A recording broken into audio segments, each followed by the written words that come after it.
All right, how's it going? Welcome back to another video here in the series on real analysis. Whether you're following along as this video series is being produced, or if you're just going through the playlist in sequential order, the most recent video that was made talked about the existence of real numbers. And we essentially spent an hour and a half proving that the real numbers exist, right? And initially, it might seem like kind of an obvious thing, right? Like, of course, real numbers exist. They're everywhere, it seems like. But when we actually think of the real numbers according to their definition as an ordered field with the least upper bound property, then it becomes not so trivial of a thing, right? To say, how can we guarantee that if we have an ordered field, that there exists some ordered field which has the least upper bound property, where all non-empty subsets of the ordered field, which are bounded above, have a supremum. That's not as trivial of a thing when it's worded that way, right? So that's what we spent all of last video doing. But if you remember, towards the end of lecture 1, there were two properties of the real numbers that initially we weren't going to prove, but now it seems like we're doing that. The first property is that the real numbers are, or that the real numbers exist, period, right? And then the second one is that the real numbers are unique. Now, saying that the real numbers are unique does not mean that there is only a single set, or rather, it does not mean that there is only a single ordered field with the least upper bound property. Rather, it's saying that if you have an ordered field with the least upper bound property, then it will be isomorphic to the real numbers. Algebraically, it will have all of the same structural properties as the real numbers. So when we say that the real numbers are unique, we really mean that the real numbers are unique up to an isomorphism, okay? And you can probably tell by the title of this video that that's what we're going to be proving, right? Now, I have no idea how long this video is going to be, but just based off of how long it took to prep this video, I'm guessing it's going to be a longer one. So I kind of just want to get straight into this, where we're going to write out the overarching goal, and we're going to discuss sort of the general strategy for actually showing that the real numbers are unique.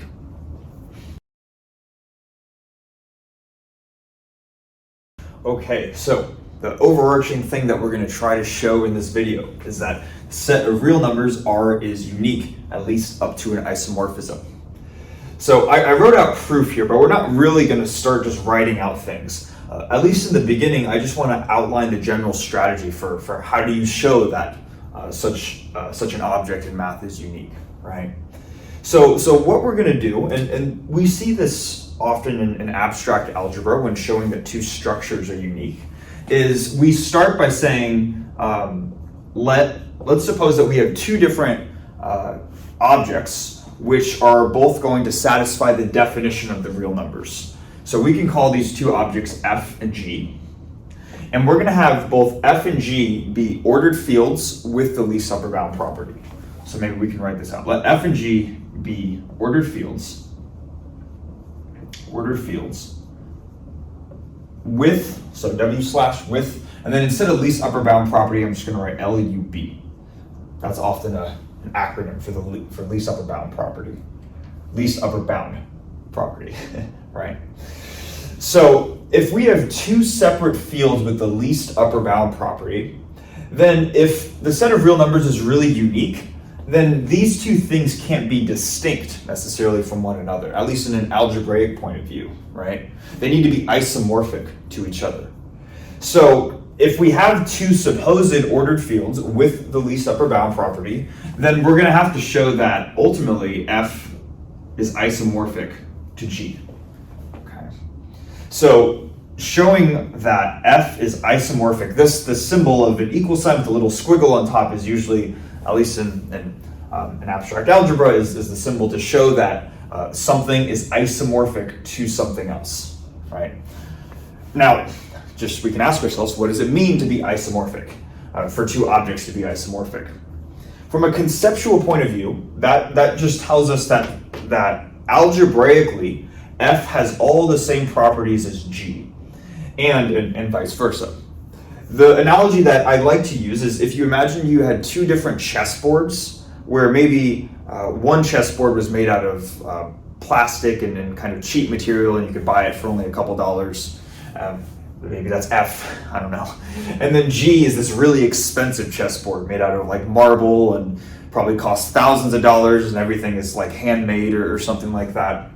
Even though the cheap chessboard and the expensive chessboard might visually look different, just in terms of the material of the pieces and maybe the colors and all of those things.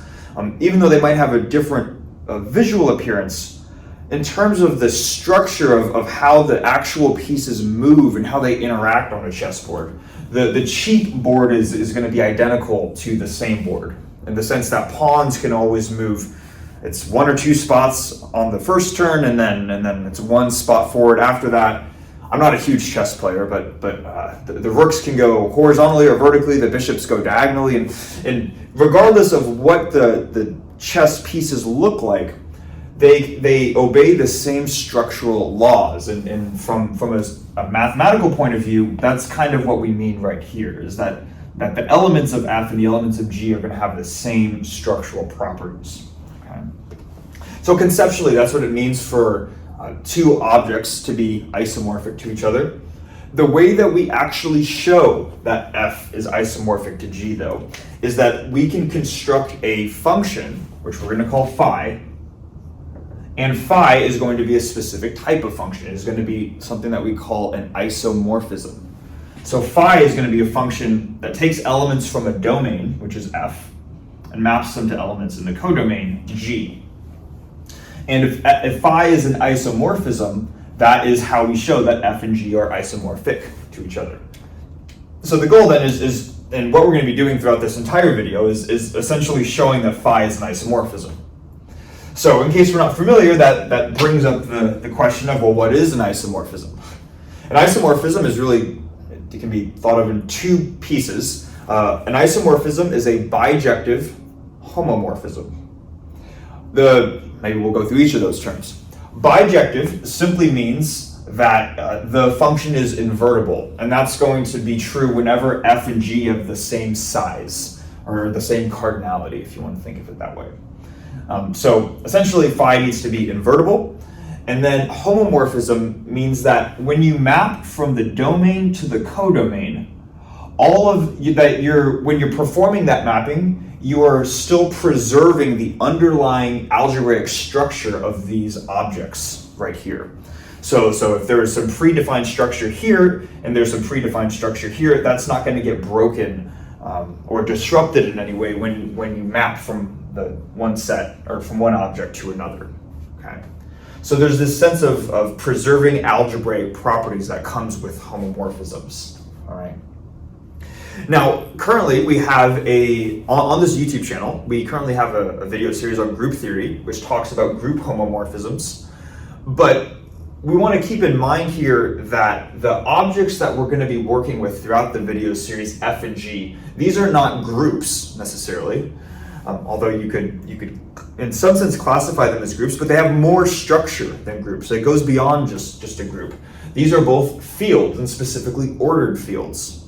So what it means to have a homomorphism that can map from one field to another, and especially ordered fields, the definition for a homomorphism is going to be slightly different than the definition for a homomorphism between 2 groups. Okay.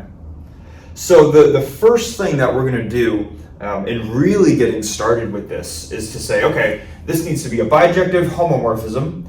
We're going to spend the first big chunk of the video showing that it's a homomorphism, and then towards the end we'll show that it's bijective.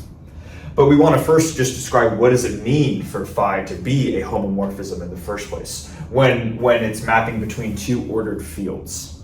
Okay.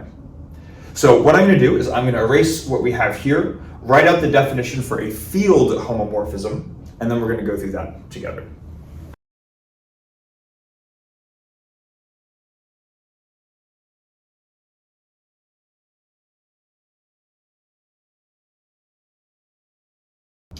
Okay, so we have the definition for a field homomorphism right here. So let's go through it together. It says here that a function phi, which has a domain F and maps to a codomain G, is considered a field homomorphism if these three properties hold. So we just read them one by one, right?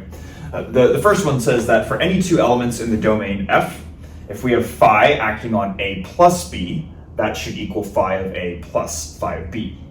Okay, and then similarly with property 2, same idea, where for all elements of the domain, a similar idea holds except for multiplication, right? Where phi of A times B is equal to phi of A times phi of B.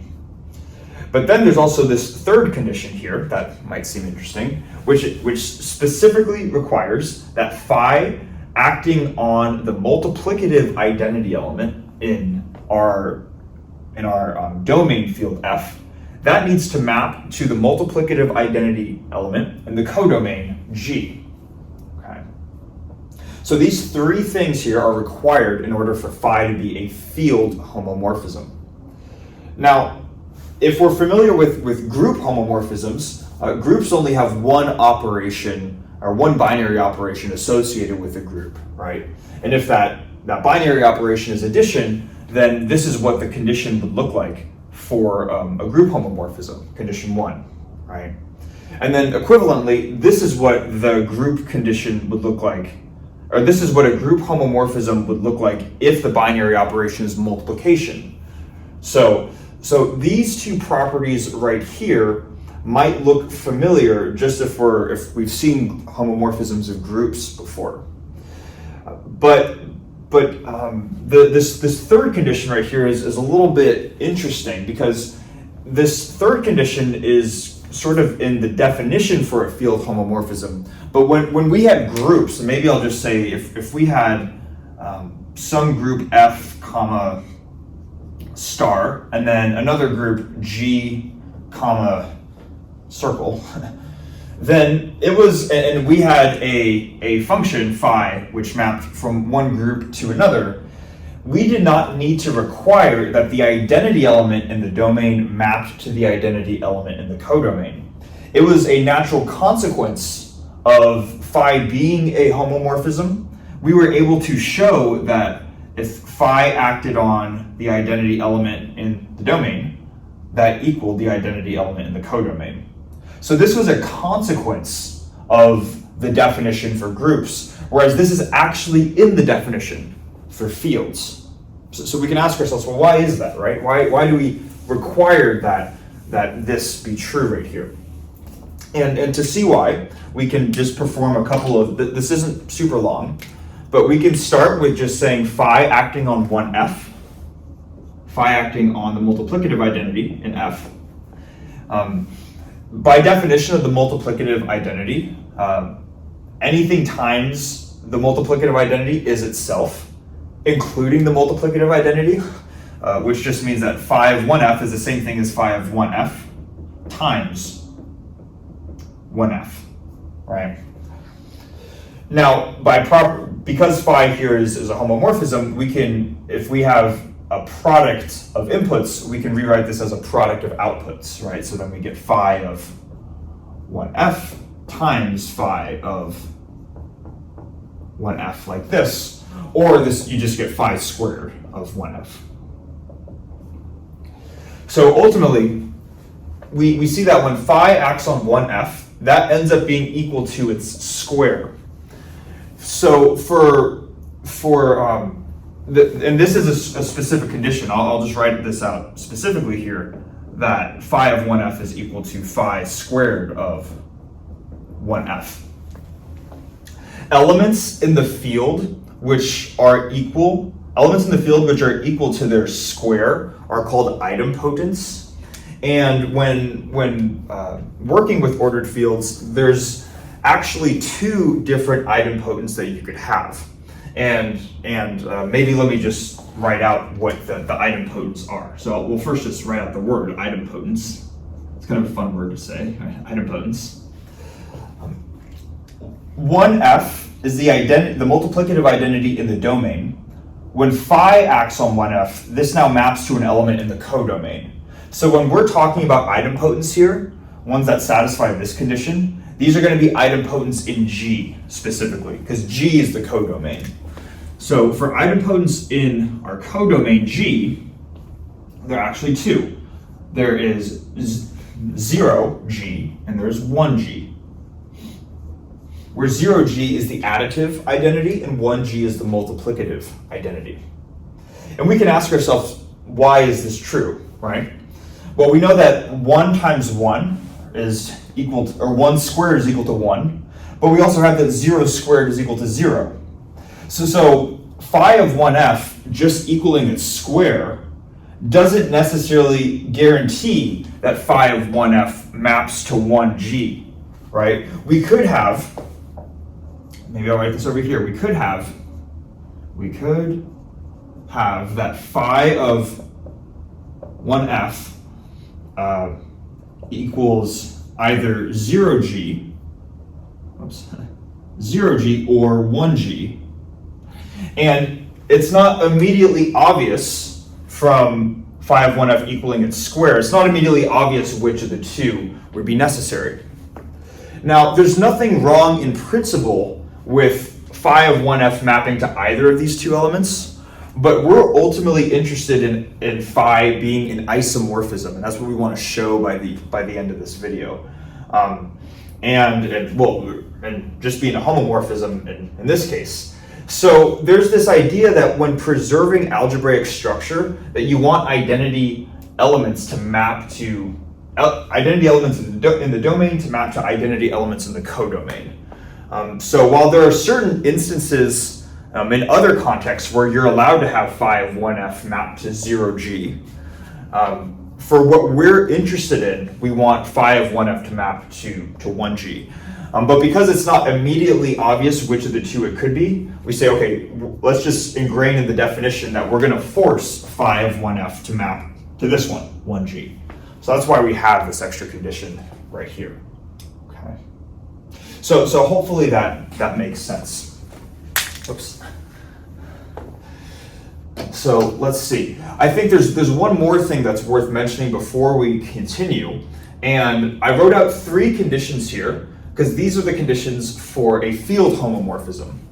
But F and G aren't just arbitrary fields, they are ordered fields. So there's actually just an additional condition that we're going to want to verify throughout this video, which is to show that phi respects the ordering that is present in F and is present in G. And there's a specific mathematical condition that can be used, which is called order preserving. So maybe I'll write out a condition 4 right here, and I'll put a little squiggle to say that the first 3 conditions are specific for a field homomorphism, but if we want our field homomorphism to be order preserving, that's going to be an additional condition we're going to want to verify. Simply what that means is it's kind of an intuitive name, fortunately, which is to say that if we have 2 elements, x and y, in the domains, so these are elements in F, for any 2 elements in the domain, because F is an ordered field, we can relate them through the less than relation, right? Or through some relation. So if they're ordered this way in the domain, then when phi maps x and y, so we get now phi of x and phi of y. When phi maps these elements in the domain to elements in the codomain, we want that ordering to be preserved. So we don't want x to be less than y in the domain, but all of a sudden phi of x to be greater than phi of y. We want the same intrinsic ordering to be true. But we don't just want it one way too, we also want it in the other way.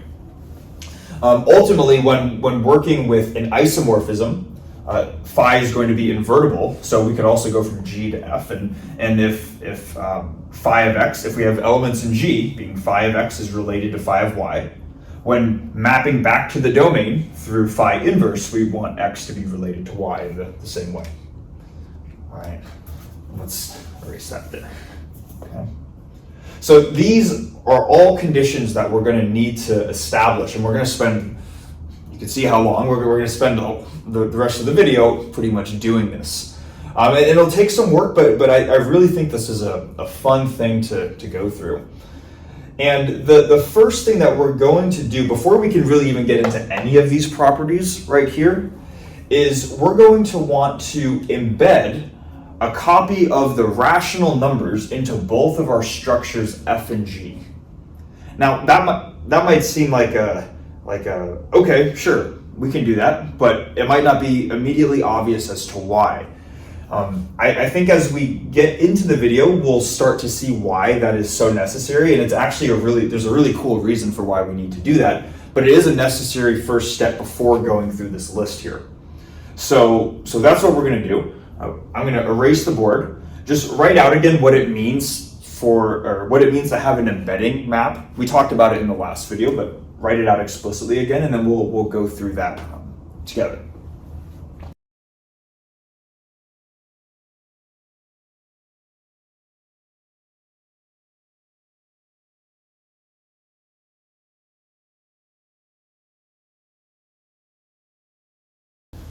Okay, so we have the definition here for an embedding. Let's go through it together.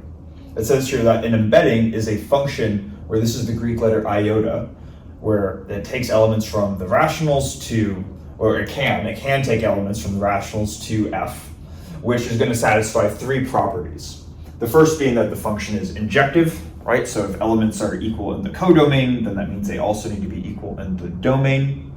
Order preserving, right? So if elements are related to each other in the domain, then they need to be related in turn in the codomain, and vice versa. And then also to preserve the inherent algebraic structure of fields, they would need to be a field homomorphism. And the homomorphism part is what allows us to ensure that an embedding preserves that algebraic structure, right? So there are three conditions here. And what I want to emphasize is, well, I guess a couple things. The first thing is that everything that we're going to do on this whiteboard, in this specific whiteboard, we're gonna write it out as if we are embedding into our ordered field f, but we can do something equivalent, and we are going to do something equivalent to our ordered field g.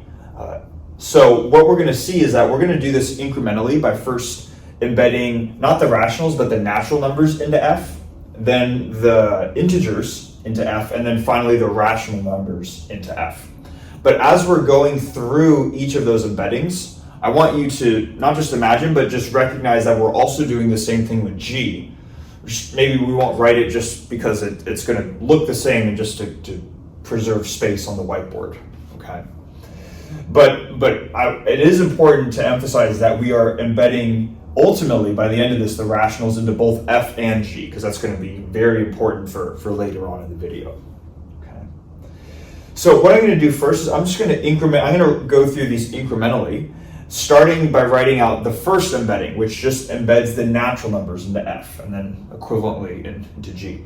So I'm going to write that out here, and then we'll discuss that.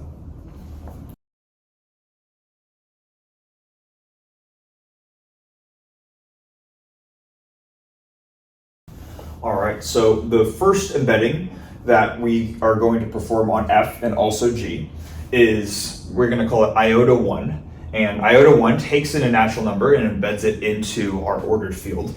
And this is the specific way that it does that. And I think it's kind of nice to start with the natural numbers, right? Because we really see from sort of the bare bones elements that are defined in an ordered field how the natural numbers get constructed, right? So what happens is iota 1, it's a function. It takes in a natural number, which we call little n, and it maps it to some codomain element, some element in the field f, which we're going to call n, that corresponds to f. So this is the natural number in the ordered field.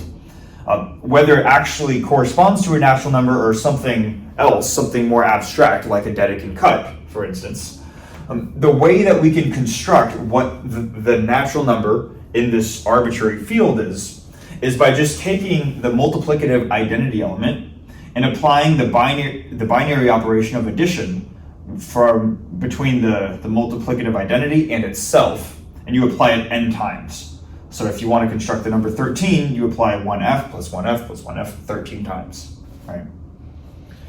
So that's kind of the first step. If we really wanted to be thorough, we would need to show that this mapping right here satisfies each of these three properties. The main goal of this video is really to show that phi, that function we talked about earlier, is an isomorphism, and that's where we're going to be really detailed. For now, we're just going to say that it could be shown that this first function iota 1 from the naturals to f is in fact an embedding, and if you wanted to go through the process of showing that it satisfies each of these properties, you could do that. All right. But this is the first step that gets applied to both f and g. The next step is naturally going to be embedding the integers into our ordered field. So now we include the negative whole numbers as well. So I'll write that out here, and then we'll go through that together.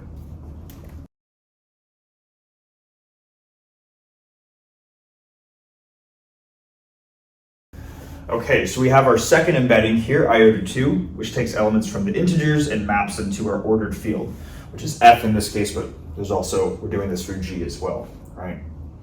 Now the integers contain the positive whole numbers, 0, and the negative whole numbers. And in the case where our input is a positive whole number, that's a natural number, right? The embedding iota 2 is just identical to iota 1, so it does the same process that's already defined up here.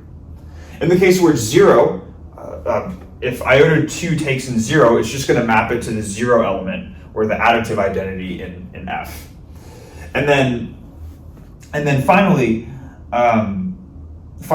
there's the negative case, and that case hasn't been covered yet. So that's why I wanted to specifically write this out here, to say, for iota 2, if it takes in a negative integer, so if n is 13, then this would be taking in negative 13, that's going to map it to a field element, which we're calling negative n, or negative n sub f. Negative n sub f just gets defined as the negative of n sub f. And if this seems a little bit abstract, right, let's try to understand it. N sub f already got defined up here in iota 1.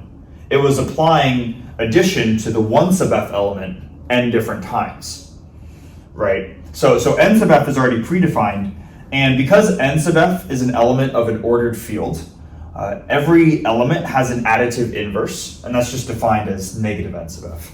So it just maps it to the additive inverse of whatever this element is right here. Now I realized too, as I was saying this, like midway through describing this, that if we had iota 2 taking the element 0, that should map it to 0 sub f, right? We didn't explicitly state this here. It turns out that this is inherently a property of field homomorphisms. Now, I want to be clear on this, because with a field homomorphism, in the definition of a field homomorphism, and this is when we were talking about phi, right? We said that phi of 1f was defined to map to 1g, but we didn't define that phi of 0f maps to 0g. This wasn't in the definition. It turns out that this second condition right here is a natural consequence of the definition, so it's a follow-up property. We're going to show this at some point later on in the video too. So I probably should have mentioned that earlier, but the reason why here is because iota, our embedding, needs to be a field homomorphism, and field homomorphisms are going to satisfy both of these properties. It's just that this is the only one required in the definition. Okay. Anyways, this is the second embedding, which embeds the integers into both f and g. We're going to do one more embedding, which is the one that we're going to really care about, which is going to embed the rationals into our ordered fields. And then we're going to talk about that next.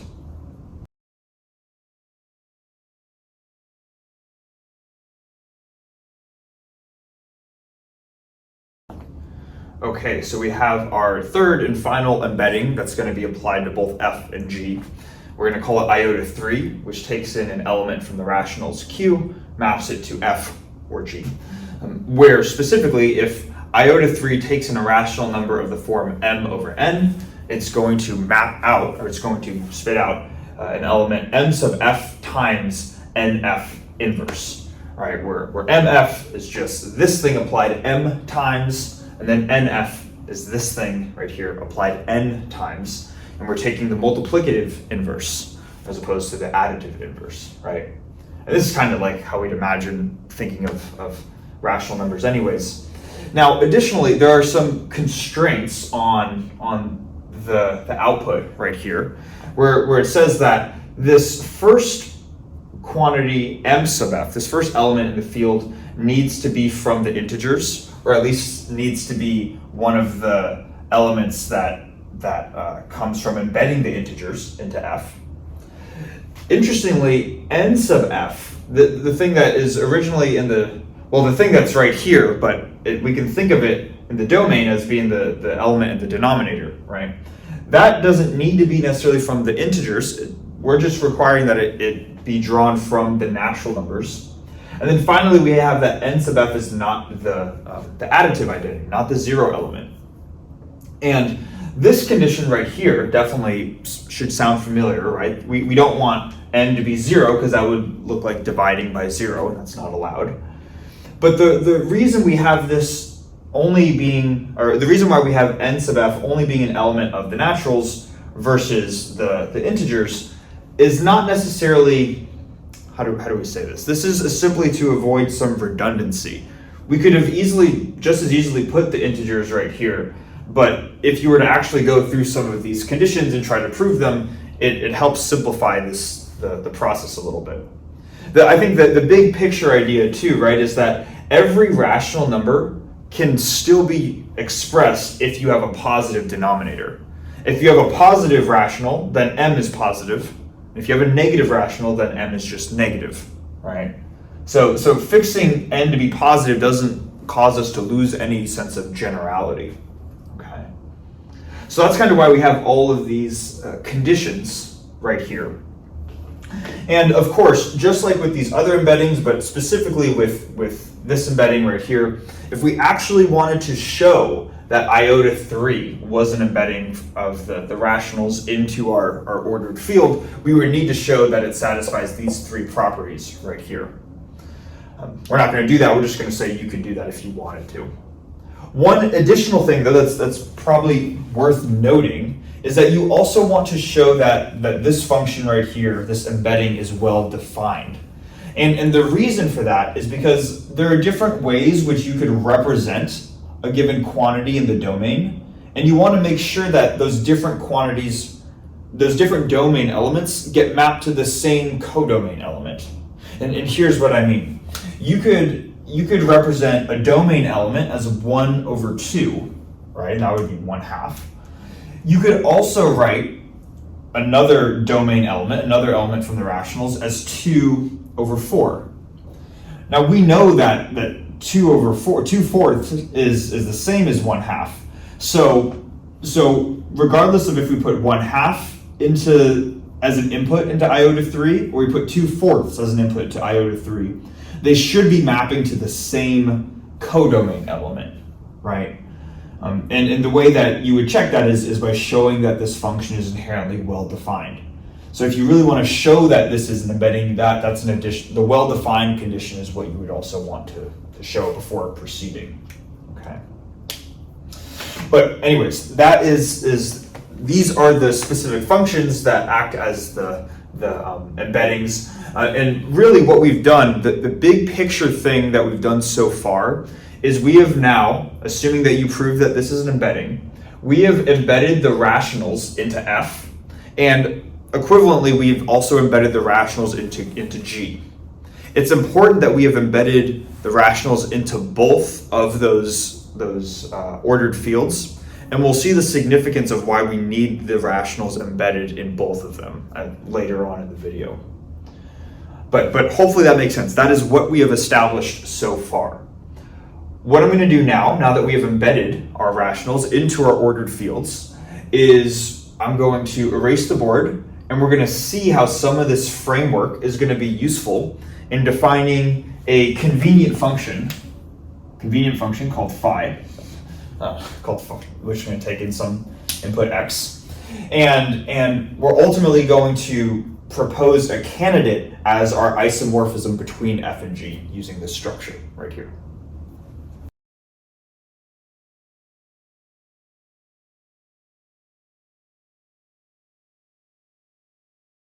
Okay, so I have two different functions right here.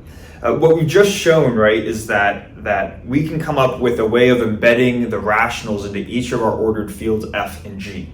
We call that iota 3, right? What we're going to be doing kind of for the remainder of the video, though, is we're going to slightly deviate from that notation, and we're going to specifically call that embedding, that iota 3 function. We're going to call that iota f if we're embedding the rationals into f. So that's what we see right here, and we see that iota f of m over n takes on the same structure, right, as the last whiteboard. But then we're also going to define a separate function, iota g, which is the embedding of the rationals into g, which has the same structure. The reason why we're now going to have our separate names for these two embedding functions is because we're going to make use of both of them throughout the remainder of the video. So we're going to want to be distinct when we're talking about the embedding into f as well as the embedding into g. So just defined some embedding functions right here. We're now going to use these, though, to establish a candidate function phi we're going to try to show ultimately is an isomorphism between f and g. Okay. So the question I think naturally is, well, how do we do that, right? And the first step is to define something that is we're going to need to build up some layers of mathematical structure to ultimately find our function phi, which goes from f into g. The first step in doing that is to define some function, to define a set a sub x, all right? And a sub x is going to be a set corresponding to an element x. First question should be, well, what is x an element of, right? So what we're going to say, actually, let me just center this a bit more. So given, let's do this. Given that x is an element of our domain field f, right? Because phi ultimately is going to take elements from a domain f to a codomain g. So given that x is an element of the domain specifically, we can define this a sub x quantity. It's going to be a set. So I think the first question is a set of what, right? And it's going to be a set of rational numbers. Q, such that some condition is satisfied. First thing we should be thinking of, though, is that x here is just an element of this ordered field. And an ordered field in the general case does not need to, the elements of an ordered field don't need to look anything like a rational number. But this set, a sub x, the set that corresponds to this abstract field element, is a set of rational numbers. So this set right here, a sub x, somehow needs to relate rational numbers to a given field element. And we should ask ourselves, how can we relate the rationals to a given field element in f? And just do this embedding right here. And this is why we established the embedding, iota f. So it's going to be a set of rationals such that when we find the corresponding rational numbers in the ordered field, meaning that if we find what Q is once we apply iota f to it, so whatever the rationals are in our field f, these elements right here need to be less than the field element x. Okay. So hopefully this makes sense. We want to ask ourselves, this is a set. It's a set of what? Set of rational numbers. So this might look like 1, 1/2, 2/3, 3/4, something like that. Those would be elements in this set.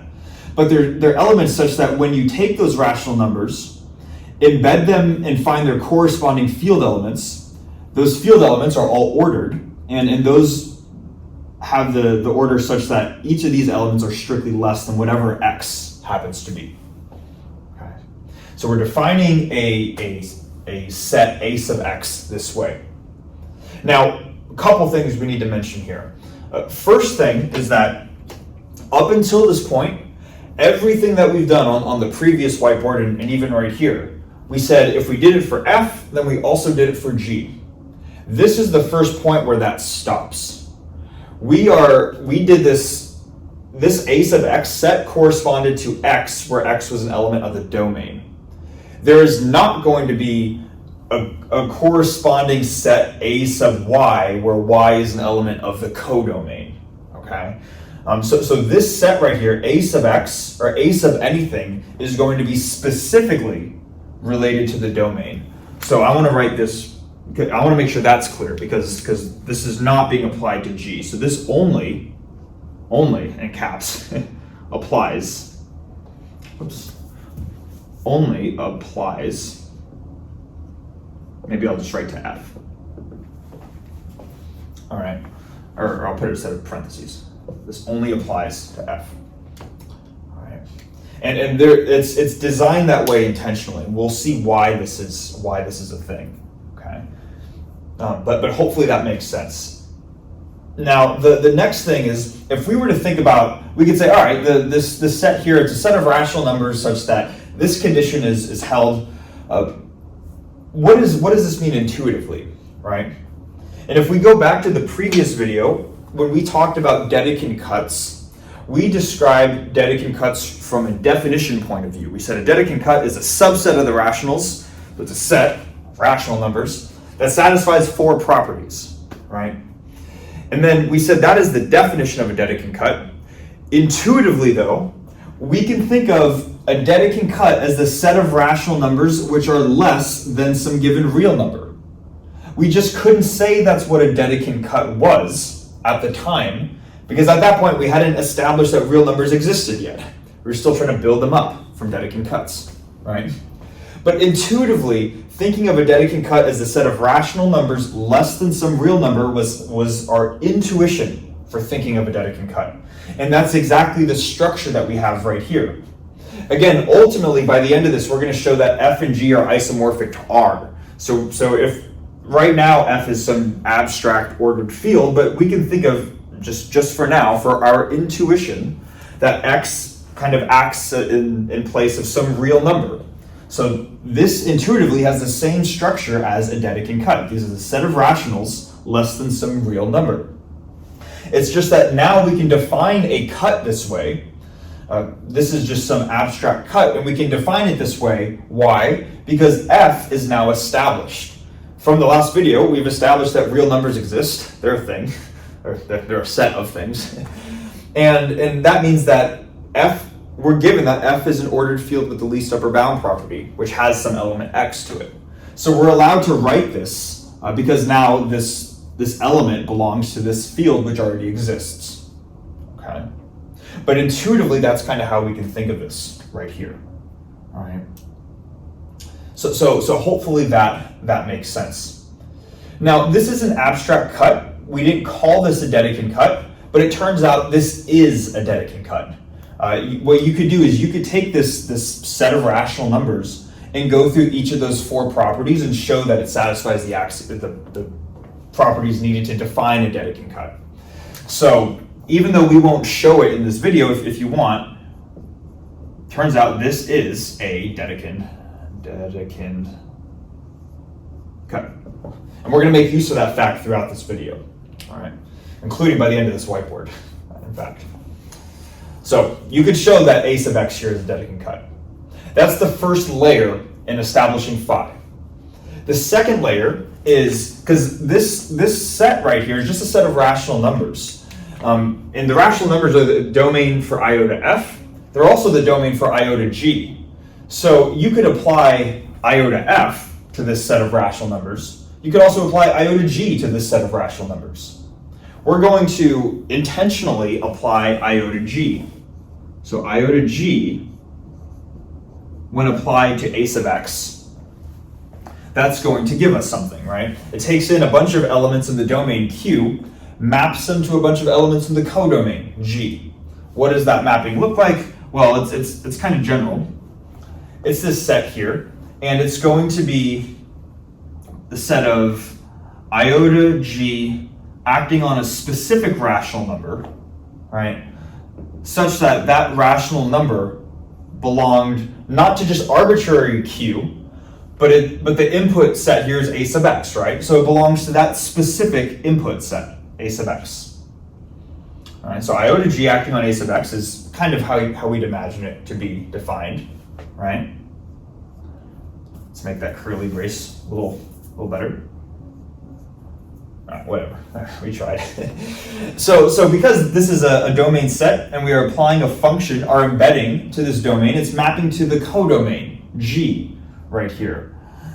So this is going to be some subset of G. The elements in here are no longer rational numbers, but they are now elements of the ordered field G. Okay, which is why we're saying specifically a subset of G, whereas maybe here we could say that this is specifically a subset of Q. Okay, so hopefully that makes sense. We're just applying our embedding mapping iota G to this set A sub x right here. Now, because this is a Dedekind cut right here, let's go back to the previous video and think of some properties of Dedekind cuts. First property is that a Dedekind cut can't be the empty set, meaning that there are some elements in A sub x. So if A sub x is non-empty, then when we apply iota g to A sub x, this set here is non-empty. So from that first property, I'm just going to say that we know that iota g when applied to A sub x is non-empty. And then another property of this subset being a Dedekind cut is that it's not all of the rationals. It's actually specifically, it's a proper subset. I could even write this. It's a proper subset of the rationals.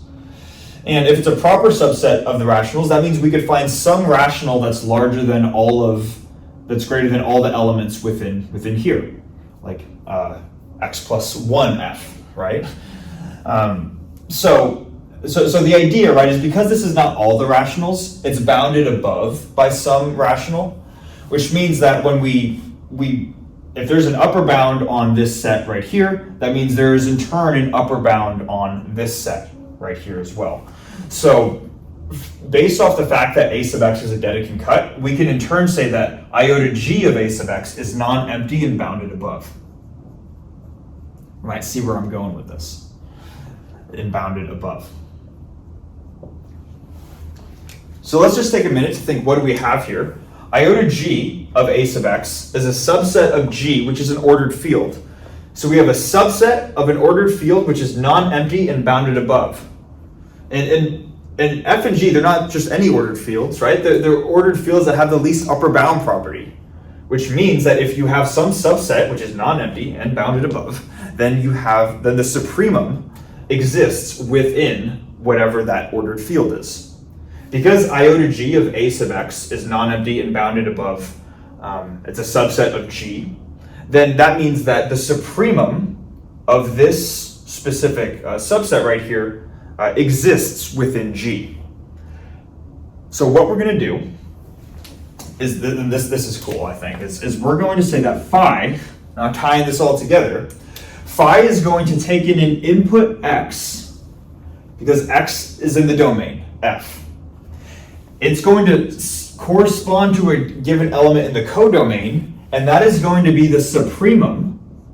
And we know the supremum exists because of the logic we just said, because G has the least upper bound property. The supremum of this subset right here, the supremum of iota g of A sub x. All right. Such a cool way that they establish such a function, right? It's super creative.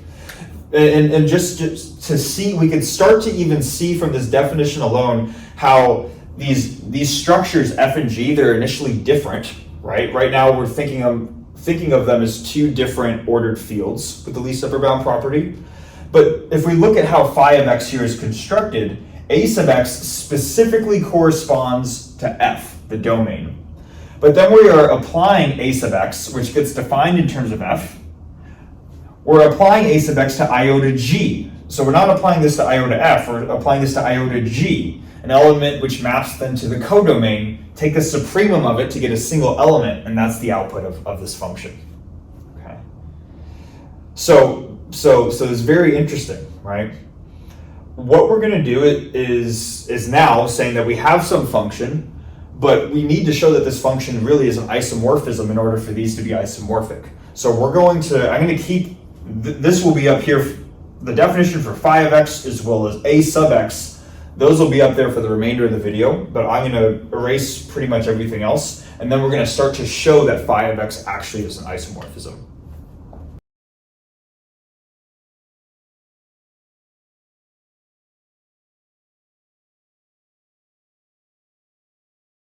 All right, so what we have here at the top of the board is our definition for a sub x, which again corresponds specifically to a domain element, x. And we also have our definition for our candidate isomorphism, where phi of x is the supremum of iota g of a sub x. And the first thing we should do, which we need to do in defining any function, is simply to show that the function is well defined for a given x in our domain, right? And essentially what this means, if we're showing that something's well defined, right, what we want to say is that if x is equal to y, then phi of x needs to equal phi of y. And this needs to be true for any function, right? Like whether it's an isomorphism, not a homomorphism, whether it's injective, not injective, like any mathematical function at least needs to be well defined in order to even be a function in the first place. So doing this is pretty straightforward.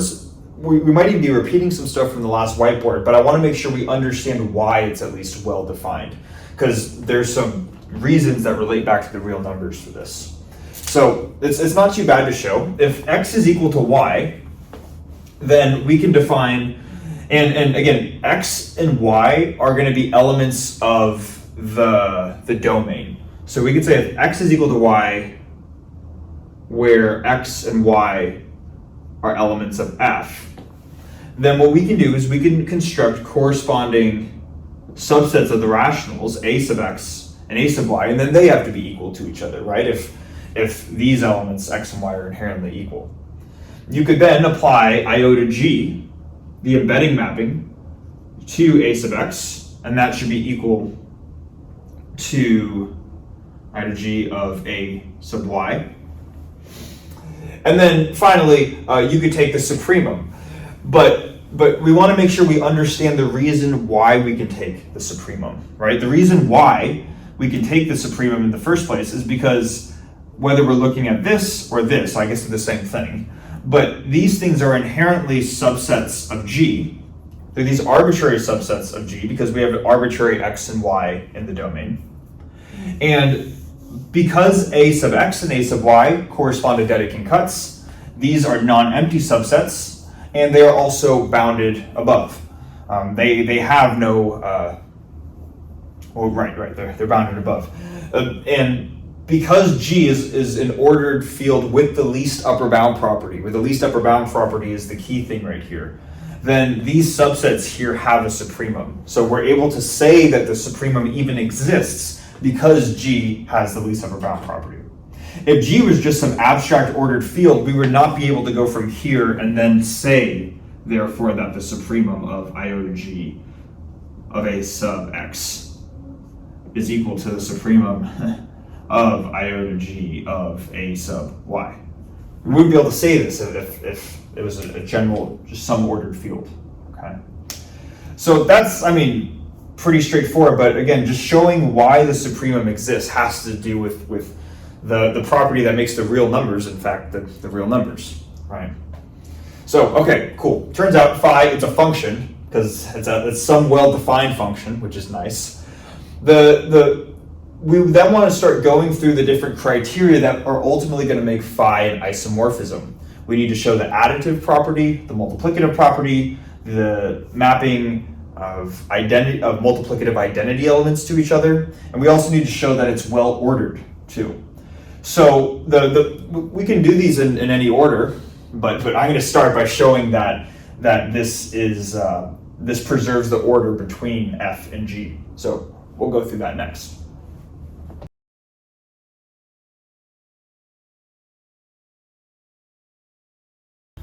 Okay, so we want to show that phi now is an order preserving function. After all, we know that phi, or we would like to show ultimately that phi is an isomorphism, but it's an isomorphism between two ordered fields f and g. So we want phi to also preserve the order that's already established in these structures, right? Now, the way that we're going to do this is we're going to show that if x is less than y, where these are elements of the domain, then phi of x is going to be less than phi of y. They're going to be related in the same way once phi is applied to them. You could ask too, right, like, don't we need to also show the converse of the statement? If phi of x is less than phi of y, then x is less than y. And the answer technically is yes, you do. But we're going to show, I guess, or we're going to see by the very end of the video that once we've established this first, kind of the forward direction, if the domain elements are related, then the codomain elements are related. So that's going to be the first condition. The second thing is, by the end of the video, we're going to show that phi is injective. Those two conditions together will allow us to just establish, those two conditions together sort of establish the converse direction. So we're going to get the converse direction for free, but we just have to wait till the end of the video to get it, if that makes sense. For now, though, this is what we want to show. So what we can do to start off, and this might help to draw, to have sort of a visual picture here.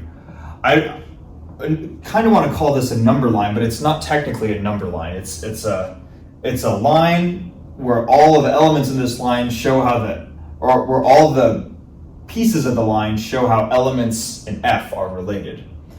And we're going to start by just saying we have x and y, like this. All right, so x is less than y. So what we can do first is we know that f is an ordered field with the least upper bound property. So because of that, there's something that we know about how the rationals relate to f. And what we could say is we know that the rationals q are dense in f. Are dense in f. What this simply means is that if we have any two elements in f that are not equal to each other, so one is less than the other, we can always find a rational number, or the equivalent of a rational number that lies in between these two, right here. Okay. We had proven this, I believe, a while ago in the numbers and sets video series, so maybe I could try to find that video and link it in the description. But this is kind of just a fact, and we're going to make use of this throughout the video, that the rationals are dense in f, so that means there exists an x that is less than, there's going to be a rational number that lies in between here. We could call that rational number q. But before we do that, there's something that's kind of off about saying that there's some rational number q that lies between x and y. And the thing is, keep in mind here that x and y are just elements of an abstract ordered field with the least upper bound property.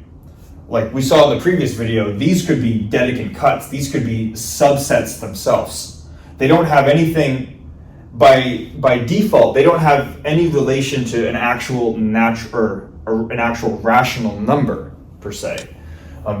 What we're really saying when we say that q is dense in f is that when we apply our embedding function iota of f, we're now saying that whatever the corresponding rational element, or whatever the corresponding rational number is in the ordered field f, this ordered field element lies in between these other ordered field elements.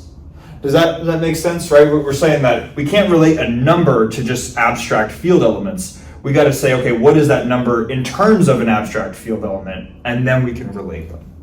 So we have x here, we have y here. We can't say we have q because this belongs to just an abstract field, but we can say that once iota f is applied to q, it lies between the two. And the reason is because the rationals are dense in any ordered field with the least upper bound property. Okay. So this is kind of the first thing that we can do. And from this mini inequality chain right here, we see that x is going to be less than iota f of q, and we see that right here, right?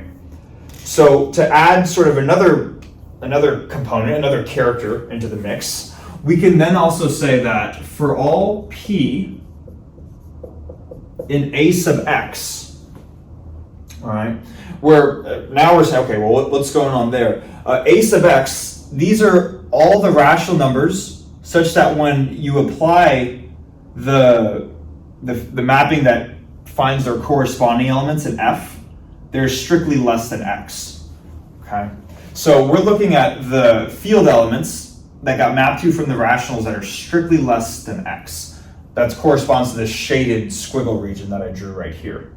So all the p elements that lie, all the rationals p that are in this subset of rationals right here, if you were to map them, if you were to map the rational number p to the ordered field f, you would do so by applying iota to p. And you get that iota f of p is going to be less than x. Why is it less than x? Because if you're in this subset right here, that's kind of the defining condition, right? They're the rationals that when embedded into f are less than x. So to add just another character to this, we could say that, maybe let's put this up here. For all elements p that are in a sub x, iota f of p is less than x, is less than iota f of q, is less than y, and this is kind of the way that we can see it on this element line, if you will. So hopefully that makes sense. Now, what's interesting about this is that I'm going to kind of take out specific components of this inequality chain. I'm going to still write, this is true for all p in a sub x, right? And I'm going to specifically focus on iota f of p is less than iota f of q. That has to be true because of this, right? And we see this visually because any thing that's squiggled right here is less than this tick mark, right? So this inequality right here is true. Now, we can make use of the fact that iota is an order-preserving function. And if we're not careful, we might say, well, aren't we trying to show that it's order-preserving? Well, we're trying to show that phi is order-preserving. And phi is very different than iota. Iota just being an embedding already gives it to us that it is order-preserving. So hopefully we don't make that mistake. Just because this right here is an embedding function, we are already granted that it preserves order. And what that means is that if for all p in a sub x, this inequality is true, where this is a statement about elements in f, we can get rid of the iota function and then in turn say for all p in a sub x, that p is less than q. So the same thing, but we just remove the iota f going from here down to here. And we can do that because iota f is order preserving. So, and this is interesting too. We should see what we just did. This, again, it's a statement about elements in f, some abstract field.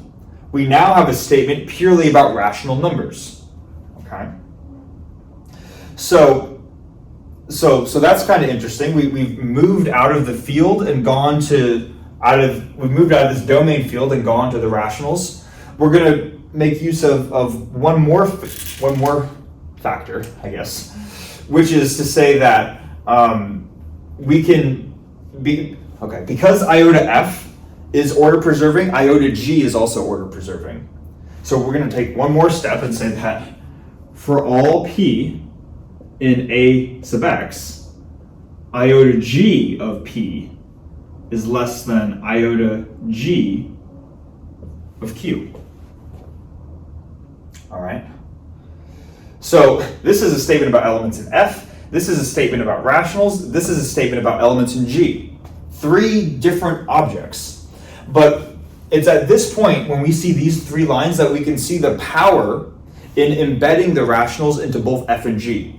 If I were to draw it over here, it's almost like our domain f is over here, our codomain g is over here, and then we have the rationals, and the rationals in a sense act as a bridge, a neutral middle ground to go between elements in f and elements in g.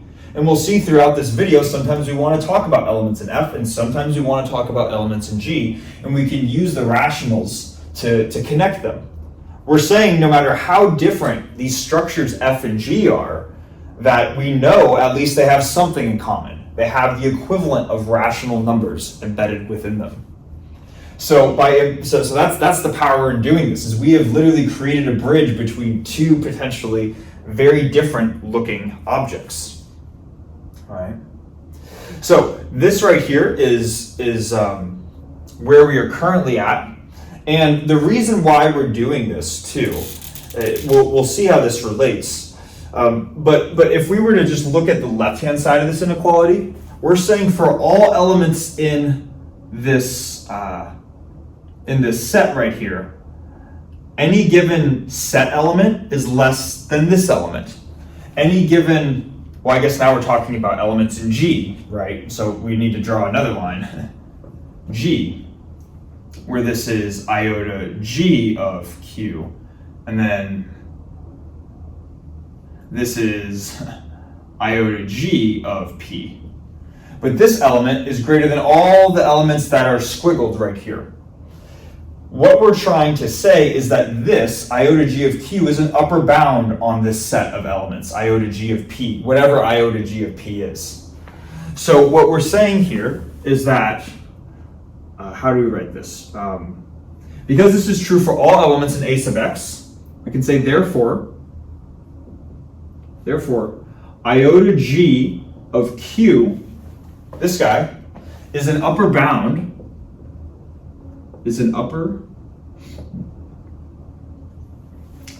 bound of this entire set. Well, what is this entire set? It's not just iota G of P for one P, but it's for all the P in A sub x. So it's an upper bound specifically of iota G being applied to A sub x. Okay, hopefully we see that. Now, is it the least upper bound? Well, we don't know necessarily, right? All we know is that iota G of Q is larger than all the elements in here.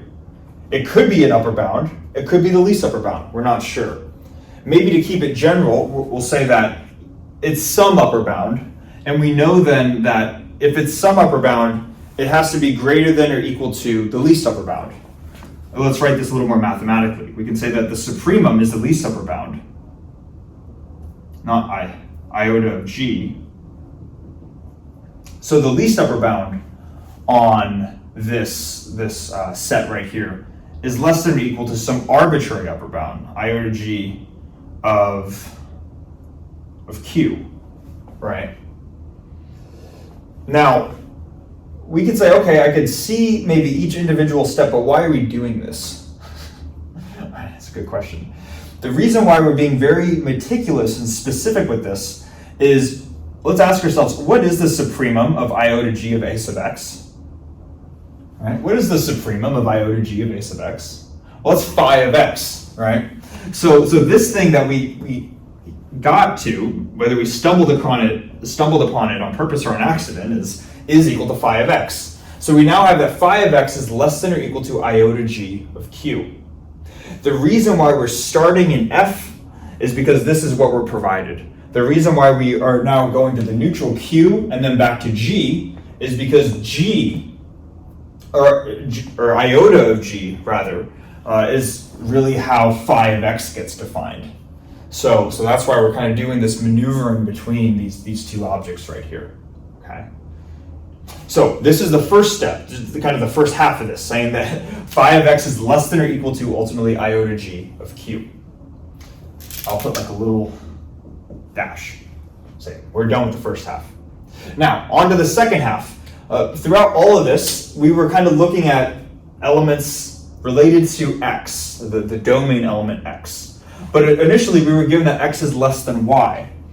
And like how we could define a subset, a rational subset corresponding to x, we can also define a rational subset corresponding to y. And I'm going to just write that a sub y is the set of rational numbers. I'm going to be specific in saying that it's the set of s and q. S is just a dummy variable to say some rational number, but we'll see why in a second. It's a set of rational numbers, though, such that iota f of s is less than, not less than x, because this was a sub x, but less than y, right? So this is how we can define a set a sub y. It's a set of rationals corresponding to an f element. Now, if we were to just think for a second about q is a rational number. Yeah, q is a rational number, but when we apply iota f to q, iota f of q is less than y. So q would be an element. Do we see how q would be an element of a sub y? Because q is an instance of a rational number where when iota f is applied to q, we get less than y. That's provided over here. So this is a set for a sub y. And we can say that we know that q is an element of a sub y. All right. So this is where we're at. This where we're at currently, and what we can do now is we could say that, okay, q is an element of a sub y. A sub y, we didn't show this, but we claimed it to be true. You could show it if you want. A sub y is a Dedekind cut. And one of the properties of Dedekind cuts is that they have no greatest element, which means q can't be if q is in the set, it can't be the biggest one. There's always going to be one that's bigger. So we know q is in a sub y, and then we could say, since a sub y is a Dedekind cut, we know there is, we could say there exists an r in a sub y such that q is less than r. There's going to be some other element in the set that's larger than q. Okay. Now, same thing, same general trend that we kind of had right here. We had p is less than q. Now we have q is less than r. This is not for all r in a sub y, but there exists some r in a sub y where q is less than r, right? Maybe I'll put this tick mark right here is iota f of r. All right. So q is less than r. We're going to do something similar that we did over here, where we're going to apply iota g to q, and that should be less than iota g of r. Q being less than r kept us in the neutral zone of the rationals, and now going to this line takes us into the codomain g. Okay. So iota g of q is less than iota g of r, and these are both elements of this subset right here, and elements of this subset are strictly less than some corresponding point, right? So we can say that this is strictly less than the supremum of iota g of a sub y. These are both elements. Well, q and r are both elements of a sub y. A sub y has a supremum but then when we map to the corresponding codomain g, now we have iota g of q is less than iota g of r, and that should be less than the supremum of iota g of this entire subset. Okay. The reason again why we're kind of building an A subset, then applying iota g to it, then taking the supremum, is because this thing right here is phi of y. And if this is phi of y, iota g of q is less than this, which is less than phi of y. So iota g of q is less than phi of y. What we have right here is phi of x is less than or equal to iota g of q is less than phi of y from here. So tying it all together, phi of x is less than or equal to something which is strictly less than something. So then to finish this off, we could say, therefore, finally, therefore, phi of x is less than phi of y. We started with x being less than y, and we just showed that phi of x is less than phi of y. Therefore, this function phi right here is order preserving. Wow. Kind of fun though. Yeah? That's one property in order to show that this is an isomorphism, or an order-preserving isomorphism. Next, we're going to actually get into the first official property of being an isomorphism, which is the addition property. So I'm going to erase most of what's on the board here, and then we're going to go through that next.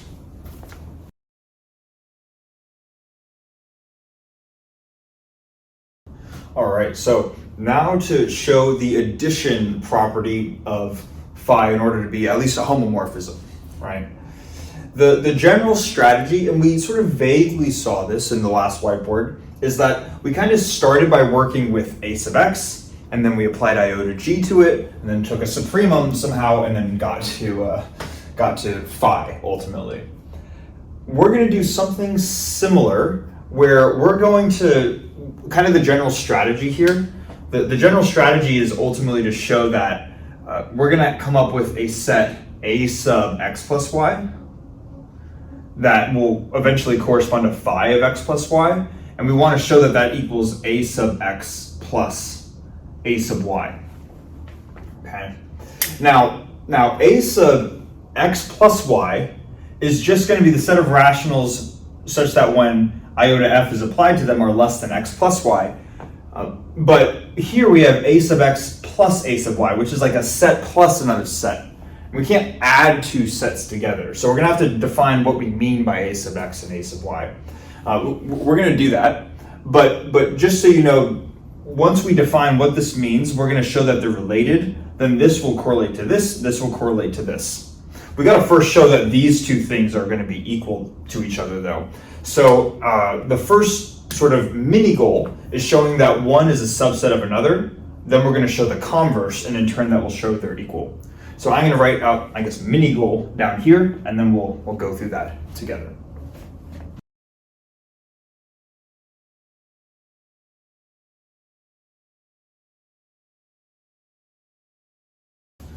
Okay, so the first sort of mini goal here is to show that a sub x plus a sub y is a subset of a sub x plus y, where we still should explicitly say what we mean by a sub x plus a sub y, and that's what we wrote right here. So when we're talking about defining addition between two sets of this form right here, a sub x plus a sub y, what we really mean is to take, first, addition of two sets is going to give us another set. This set has elements of the form p plus r, where p belongs to a sub x and r belongs to a sub y. Because a sub x and a sub y are sets of rational numbers, p sub r is a rational plus a rational, so this is another rational. Elements of this set are also rational numbers. It turns out that this set of rational numbers, a sub x plus a sub y, this also forms a Dedekind cut. This can be shown, but we're not going to here, just for the sake of time. But this is how we're going to define addition of these two sets right here. So we want to show that addition of these two sets is a subset of a sub x plus y. And maybe actually while I'm at it, I meant to fast forward through this, but a sub x plus y is simply going to be the set of rational numbers q that when q gets mapped to an f element through the f embedding, it's just less than x plus y, right? So just the same definition here, but replacing x with x plus y. So what we can do then is we can say, let's suppose that we have some element in a sub x plus a sub y. We want, in order to show that this is a subset of this, we want to show for an arbitrary element in here. If it's in here, then it's also in here. So let's suppose that there's an element of the form p plus r that is in a sub x plus a sub y in this set right here. What we know then is that we could say then we know that p, we'll just say that p is an element of a sub x and r is an element of a sub y, right? Okay. Now, what does it mean for p to be an element of a sub x? Well, let's just look at what a sub x, elements in a sub x must satisfy. If we have an element in a sub x, when we apply iota f to get the corresponding f element, the f version of p, it's less than x. So this tells us then that if P is an A sub x, that iota f of P is less than x.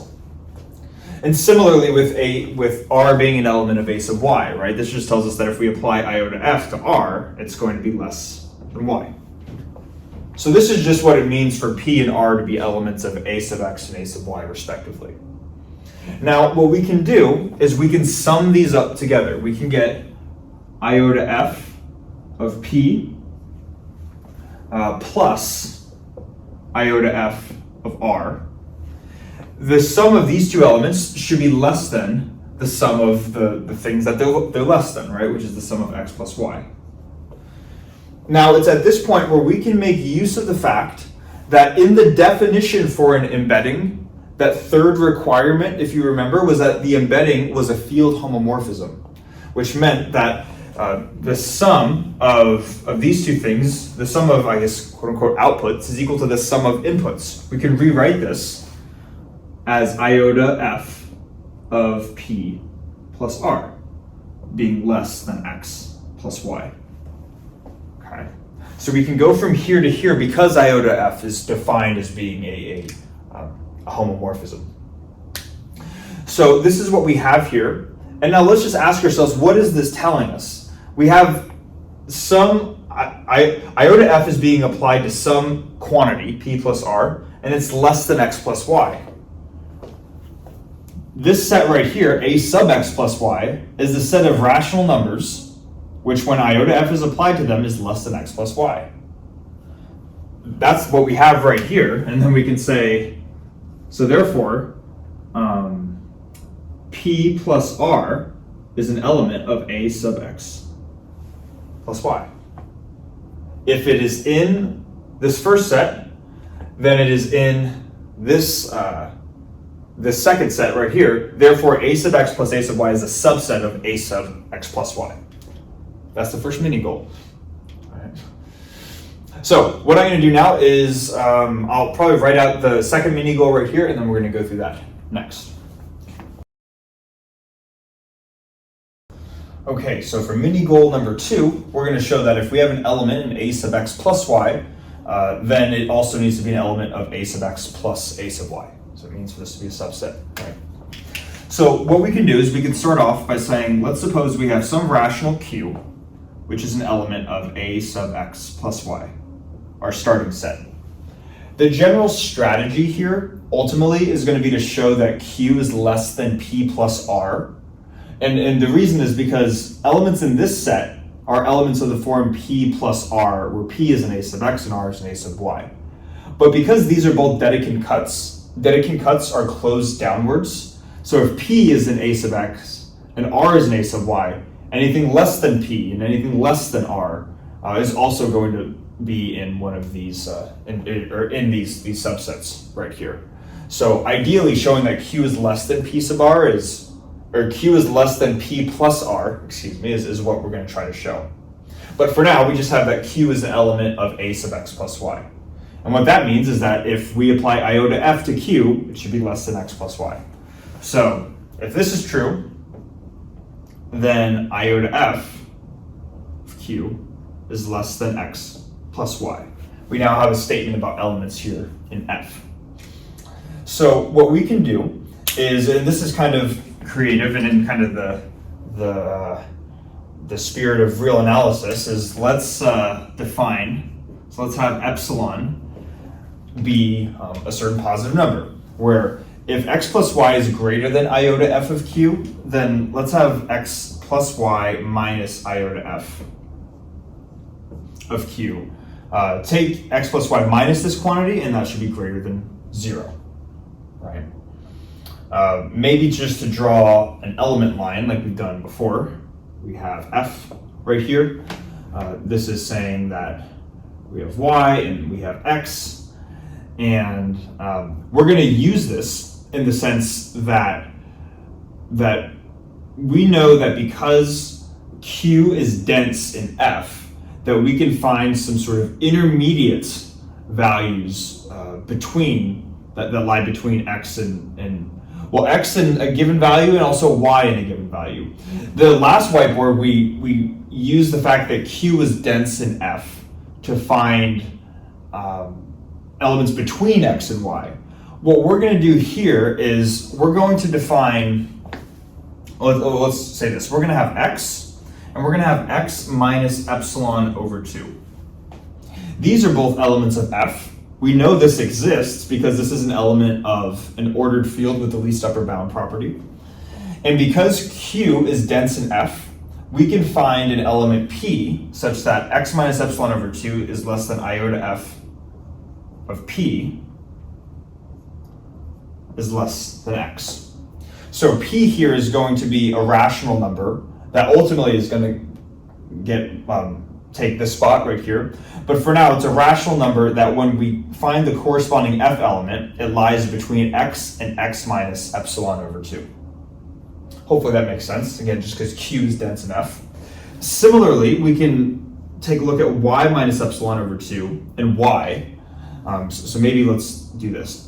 This is x minus epsilon over 2.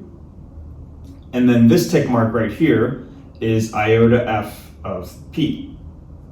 Then we have y minus epsilon over 2. And then in between y and y minus epsilon over 2, we have iota f of r. So in between y minus epsilon over 2, there's going to be not an r, but an iota f of r, which is less than y. So just doing the same thing that we did for x, we're also doing it for y, using the fact that Q is dense in this ordered field right here. So hopefully that step makes sense. So we have two separate sort of inequality chains right here. What we're going to do now is we're going to add them together. If I add the leftmost terms together, I'm going to get x plus y minus epsilon over 2 minus epsilon over 2. So my leftmost term is x plus y minus just epsilon. That needs to be less than iota f of P, this first term, iota f of P, plus this term, which is iota f of r.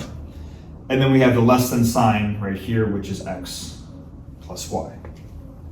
Okay? So just taking the inequality chains and adding them together. Now, what we can do here is kind of clever. We're going to focus in on this term and this term right here. This term, x plus y minus epsilon, actually has a definition. And so, it turns out that if we have epsilon is x plus y minus this thing, iota f of q, we can add iota f of q over here, subtract epsilon over here. So an equivalent way of writing this, maybe I'll just put an arrow, an equivalent way of writing this is that iota f of q is just x plus y minus epsilon, right? If we just isolate for iota f of q. So what we have right here is actually just iota f of q is less than, and then we can make use of the fact that iota f is a homomorphism, so we can combine these together to get iota f of p plus r combined in the input. And then I guess if we want to be complete, is less than x plus y, right? And then now, this is still an inequality chain talking about elements in F, but because iota preserves order, we can relate this to an element in the neutral rationals by saying if iota f of q is less than iota f of p plus r, then q is less than p plus r, right? So hopefully that makes sense. And because iota f of p plus iota f of r was less than x plus y, then p and r are definitely going to be elements in a sub x and a sub y. Therefore, if q is less than that, then q also belongs to this set right here. So that means that q belongs to a sub x plus a sub y. So if it's an element in here, then it's an element in here. So we have shown the second mini goal that this is a subset. So now, I guess combining the mini goals, if a sub x plus a sub y is a subset of a sub x plus y, and vice versa, maybe I'll write down here, therefore, we have that a sub x plus y equals a sub x plus, or a sub x plus a sub y. So this is good. We've shown equality of these two sets of rational numbers right here. But keep in mind, that's not even the big goal. These are some mini goals. The big goal is to show the additive property of our supposed isomorphism function phi. So we ultimately want to use this property right here to show that this is true. So we still have some work to do. I'm going to erase the board, and we're going to kind of finish off the proof, which will still take a couple more steps to ultimately show the additive property for phi.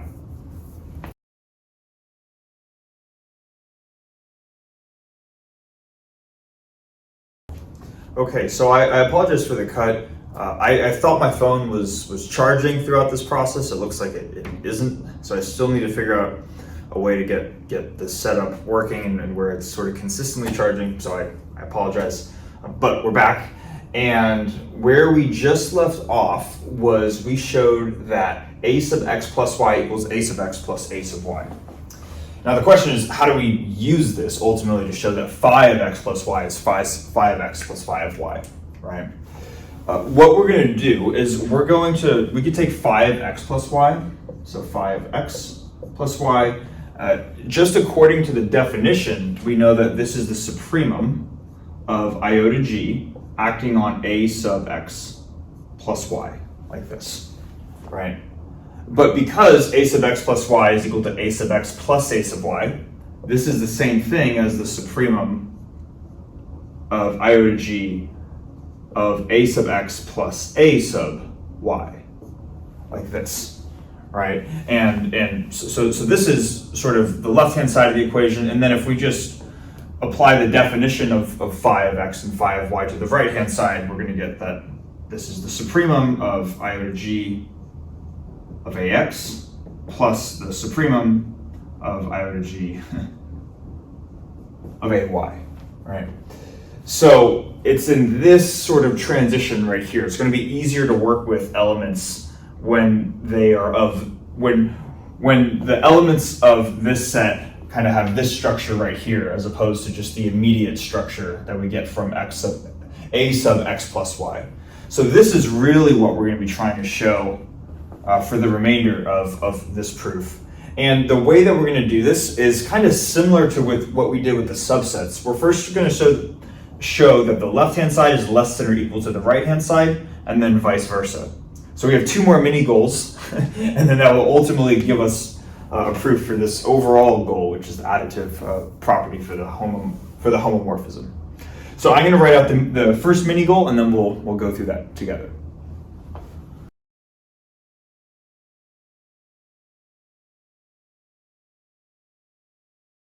Okay, so we're going to first show sort of the less than or equal to case, right? So if we, if we're, well, actually, we're not really given if, right? This is just a pure inequality. But what we can do is we can start by just saying that let's suppose we have an element q in this set right here, a sub x plus a sub y. So we have q in a sub x plus a sub y. We can ask ourselves what that means. That means that q is going to be of this form right here. So we can say this means there's going to be a p in a sub x and a q, or not a q. There's a p in a sub x and an r in a sub y, right? And these elements are going to exist such that q is less than p sub r. So that's what it means, right, to be an element of this set right here. This has to do with the fact that these are downwards closed, right? So this is an inequality about the rationals. And what we can do is we can, using the embedding function iota g, we can turn this into a statement about elements in G. The reason is so we can start to shape this in a form that relates to the phi function, or really just to this iota g factor that we have in the mini goal. So because iota g is well ordered, or preserves the order, then we have iota g of q is less than iota, I said iota, I wrote q, less than iota g of p plus r. And then because iota g is a homomorphism, we can split this up into a sum of two terms, iota g of p plus iota g of r, like this. So these right here are elements in G, right? And that's what iota G does. But specifically, we can think about this, right? Because we know that P belongs to A sub x and R belongs to A sub y. So we know that if there are elements of A sub x and A sub y, then they need to be less than or equal to the supremum of these sets, right? Because if P happens to be the supremum of A sub x, of iota G, acting on A sub x, then it's equal to the supremum.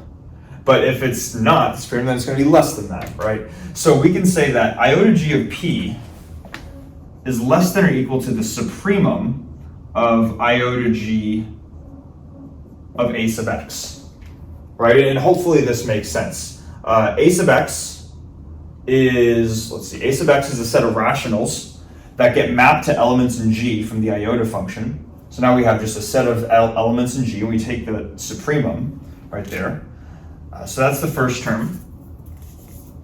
And then if I add iota G of R, this needs to be less than or equal to the supremum of iota G of A sub y, because R is an element of A sub y, right?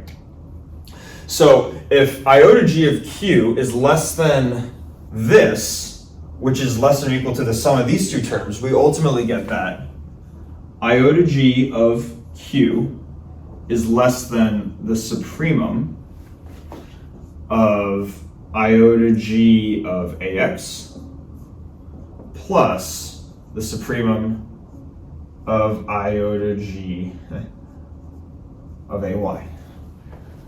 This is less than this plus this right here, right? So hopefully we can see how that works. Now, what we have here is when we picked iota G of Q, Q is an arbitrary element in AX plus AY.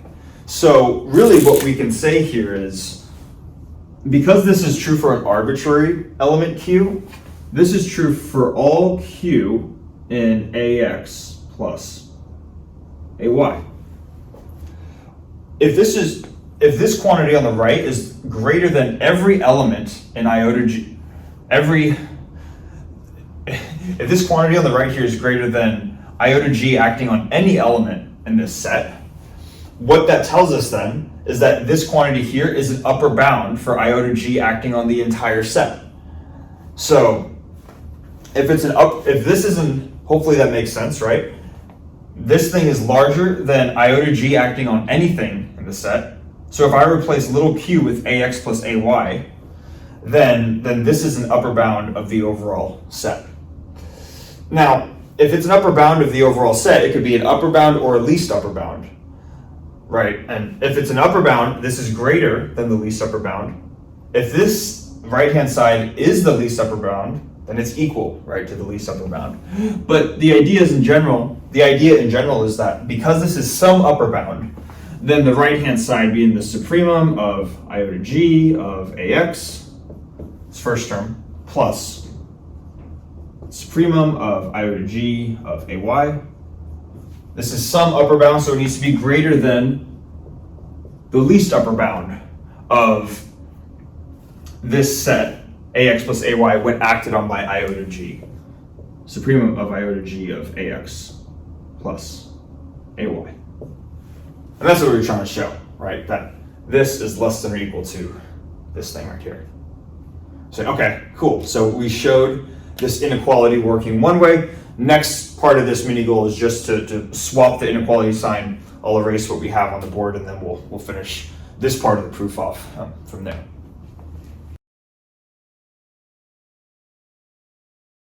All right, so now to show the inequality the other way around, and just because it felt a little bit tedious, right? The supremum of iota G of A sub x, supremum of iota G of A sub y. I just defined a quantity lowercase s sub x to be this supremum and S sub y to be this supremum right here, just to keep it more compact. So what we can do here is we can, well, the technique is a little bit different, but it's still not too bad. We'll first let epsilon be an arbitrary element in our set G. And we'll see why towards the end why we're doing this, but for now, let's just suppose we have some G element called epsilon, and we're going to specify that epsilon is greater than 0. All right, so kind of like a typical real analysis start. Now, with this in mind, if S sub x is the supremum of this set right here, then S sub x minus anything is not a supremum. It's not the least upper bound. All right, so maybe we could say, let's see. So if S sub x is the supremum of iota g of a sub x, that's just how it's defined right here. Then S sub x minus something, some positive quantity, which I'll conveniently call epsilon over 2, is not an upper bound. Is not an upper bound. And that makes sense, right? If anything less than the least upper bound is not an upper bound. So what that means then is that if it's not an upper bound, there is an element in this set right here, in iota g of a sub x, that is larger than it. So we could say, so there's an iota g, there's some element, not the, which we can call iota g of p, such that, let's see, such that S sub x minus epsilon over 2, that's the thing that's not the upper bound. So it's going to be less than some element in here, which we're going to call iota g of p. But then this needs to be less than the actual supremum itself, least upper bound, right? And then equivalently, we could do the same thing, but for S sub y. S sub y minus epsilon over 2 is not an upper bound. So there's going to exist some element in a sub y, which we can call iota g of r less than S sub y, like this. Okay. And maybe what I'll do is I'll just say, where will we write? We'll write that p is in a sub x, and then r is in a sub y. So that's how we know that these are the elements in the overall set that are greater than these quantities once they're converted to G elements, right? Okay, so we have these two inequality chains right here. We're going to do a similar technique that we've done before and just kind of add the terms together. Taking the leftmost terms, we're going to have S sub x plus S sub y minus epsilon over 2 minus epsilon over 2. So we're going to have S sub x plus S sub y minus epsilon for the first term. Then we're going to have the middle terms added up, which is iota g of p plus iota g of r. And that needs to be less than S sub x plus S sub y, like this.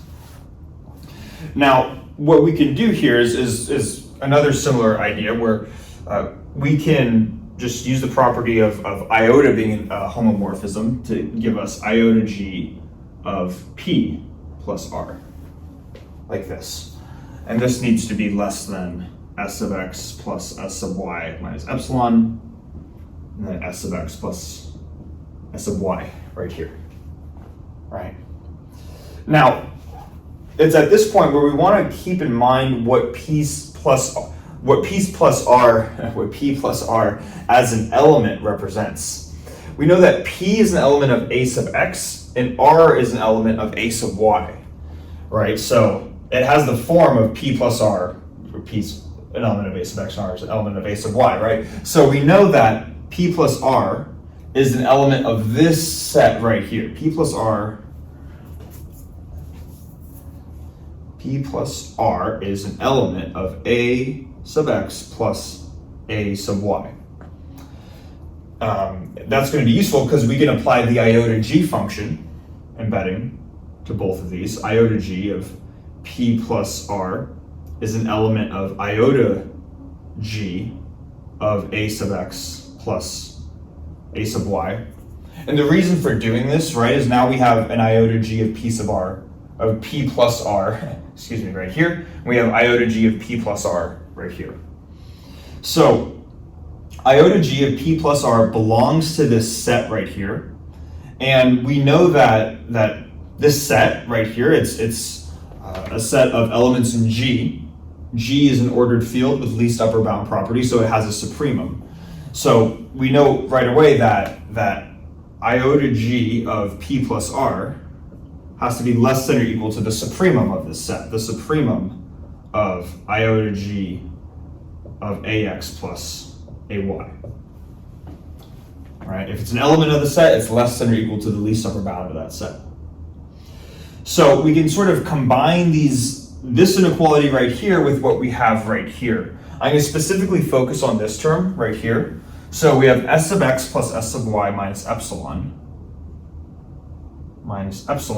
is less than this term, but this term is less than or equal to this term. All right, so by the transitive property, this term is less than the supremum of the overall set, supremum of iota g of ax plus ay. We're almost there. Now, what this is saying, and this is kind of interesting, right? Because we want to keep in mind that s sub x is just this term, s sub y is just this term. So what we really have when we're saying s sub x plus s sub y is really the right-hand side now of this inequality. But we're subtracting off some epsilon, some positive element in G. Now, if this is going to be true for any positive number that we subtract off, another way of saying that is that if this was identically 0, in other words, if we had just s of x plus s of y, it's not 0, right? It's a positive number. But if subtracting anything off gives us something strictly less than this, then if we subtract nothing off, so we have s of x plus s of y minus 0, then it's going to be greater than, or excuse me, it's going to be less than or equal to this. Maybe take a minute to pause and think about that if that can be confusing. Iota g of ax plus ay, like this. All right, so you have some starting quantity that's less than or equal to this. In the case where s sub x plus s sub y is less than this side, then subtracting off epsilon is going to also make it less than the right-hand side. But if s sub x plus s sub y is equal to this side, then subtracting off a positive number will make it less than that. So that's kind of how that logic works. But that's what we needed to show, right? We needed to show that the supremum of iota g of ax plus ay, so what we have right here, is greater than or equal to s of x plus s of y. So this is greater than or equal to this plus this, right? So that's really nice because we have now shown the inequality both ways, and the only way that the left-hand side here can be both less than or equal to and greater than or equal to the right-hand side is if they're equal, right? So then we can say therefore, and this is where we finally tie everything together. This is kind of fun, right? Because we can say the supremum of iota g of ax plus ay is not less than or equal to or greater than or equal to, it's simply equal to, I guess we'll fully write it out, supremum of iota g of ax plus supremum of iota g of ay. Running out of room there, right? But we show that the two sides are equal to each other. And now it's simply just a matter of applying the definition of phi, this thing that it seems like it's been forever since we've looked at, right? Supremum of iota g of ax is just phi of x. So this thing right here, phi of x. Same thing with a sub y, that's just phi of y. And then over here, supremum of iota g of ax plus ay. We don't have anything for a sum of sets here, right? But we know that and let me write this over here, that the supremum of iota g of ax plus ay is the same thing as the supremum of iota g of ax plus y. So all we did here is we replaced the sum of these sets with just a of x plus y, because that's what we showed in the previous couple of whiteboards, right? So if this is the same thing as the supremum of iota g of ax plus y, well, that's just phi of x plus y at that point. So we use that identity one more time to ultimately show the additive property for phi being a homomorphism. That was a lot, admittedly. Now we're going to go on to the multiplication property because we're not done yet. You can probably tell by how long the video's been going for. We're not done yet. So I'm going to erase the board and then we'll go through that next.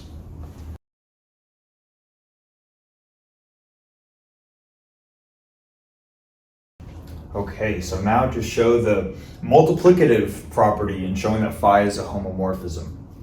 The strategy that we kind of use for the addition homomorphism property is going to be somewhat relatable in what we're going to do now.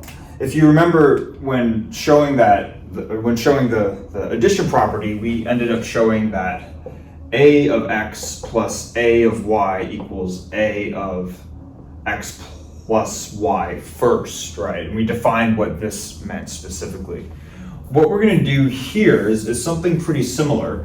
What we're going to try to show, really, I guess, as not even a first goal, we'll have something even before that, but we're going to try to show that a of xy, and this is already predefined, where you just take this set right here and set x to xy.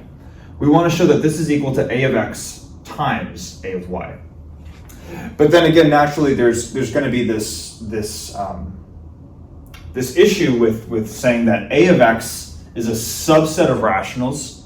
A of y is also a subset of rationals. So it doesn't really make sense to just take a product of sets. So we're going to have to define exactly what we mean by this product of sets, and we'll define that. But before we do that, I want to quickly just say that throughout this part of the proof, we're going to assume that both x is greater than 0 and y is greater than 0, just to keep everything positive. And you could generalize this so that x and y could both be positive or both be negative, or they could have whatever signs they want, and that would just involve manipulating various properties of signs. But for the sake of time, we'll just work with positive x and y in f. And so that'll make things a little bit easier. Assuming that this is true, what we can do kind of as a preliminary step before diving into this is I'm going to define two sets, ax plus and ay plus. So this is meant to be a plus sign right here. Ax plus is the set of rationals in ax such that the rational is positive. And then similar with ay, right? Ay plus is the set of rationals in ay such that the rationals are positive. Now, we're doing this partially because x and y are elements of f. Maybe we'll write where x and y are elements of f. We're doing this where x and y are both positive, right? And so if we know that they're positive, and we're interested in taking suprema of sets of this form right here, ultimately to get phi, right? Because phi is built on taking the suprema of some elements in G of that type of set. We know that as long as x and y are both positive, then the suprema should be positive. So if we define sets this way, ax plus and ay plus this way, the suprema of the original ax is also going to be the supremum of the original ax is going to be the supremum of this set. The supremum of the original AY will be the supremum of this set. By excluding the negative rationals, by clipping them out, going from AX to AX plus, that won't affect the value of the supremum at all. So it's a way of keeping things sort of nice, compact, everything's positive, while still having the same supremum, which is what we're ultimately going to be interested in. So I say all that because we're saying that A of xy equals AX times AY. That's something we're going to want to show. Really what we'll be showing is that the plus versions of these subsets of the rationals are going to be equal to each other. So hopefully that makes sense. These are just ways to keep this nice and compact. And then if you wanted to generalize and work with additional properties of signs, you could. So I think so hopefully that makes sense. Now, before going on to anything else, I think a good idea is just to properly define what do we mean by AX plus times AY plus. So I'm going to write out that definition right here, and then we'll continue the proof.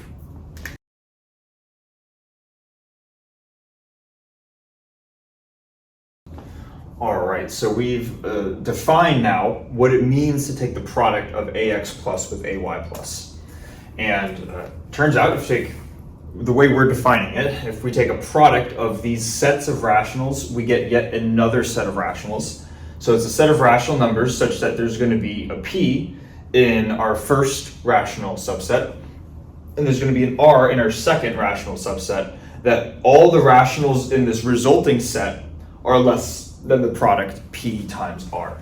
Okay. And I believe we had a similar definition or a similar style definition in the previous video as well, right? So hopefully this looks somewhat familiar. But yeah, this is just this quantity right here is just another set of rational numbers. And like with a lot of these other things, or these other sets of rationals, it turns out that you could show this set right here is a Dedekind cut. We're not going to do it, but you could if you wanted to. All right. So that's how this product's defined. Now, I think, let's see, how should we say this? We would ideally like to show this and then use this to show ultimately the homomorphism product property. But before we can, or not before we can do this, but it turns out it's going to be a lot more convenient to establish this result when we've been able to rewrite phi of x times phi of y. There's a way that if we say, okay, elements on this right-hand side here have this certain structure to them, have a certain form to them, or they can be written in a certain way, that'll make things easier when we actually get to going from here to here. So that's going to be sort of the first part of this proof, is just showing a way to write phi of x times phi of y, and then we'll get to this part. To see how this works, it's going to be helpful to just introduce some more new notation. I know it can be a little bit annoying, or it might feel annoying if we're constantly introducing new variables, but I think when we start going through this, we'll see why we're doing all of it. So I'm going to introduce uppercase S sub x, which is simply going to be when iota g acts on ax plus. So again, ax plus is just the rationals in ax that are positive. So we have a set of rationals right here, and now we're turning them into a set of g elements. So s of x is now, we can think of as a set of g elements. And then same with s of y, uppercase s of y. That's iota g just acting on a y plus. And what that means then, right, is that if phi of x is the supremum of this, then we can just say that phi of x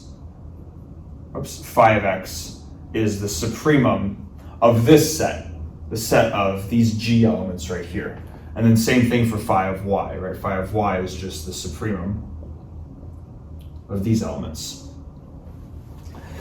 Now we're doing this, right, partially because this way we want to write supremum of iota of g of ax plus, and we can keep it a little bit more compact. We'll really see why this is going to be useful though once we start to take products of these things. But before we can take products of these things, there's a certain property of supremums that's useful to know, and it shows up in a lemma, We're also not going to establish, or we're not going to prove the lemma, but you could prove it if you want. Instead, I'm just going to write the lemma out here. We'll describe what the results are, and then we'll proceed from there.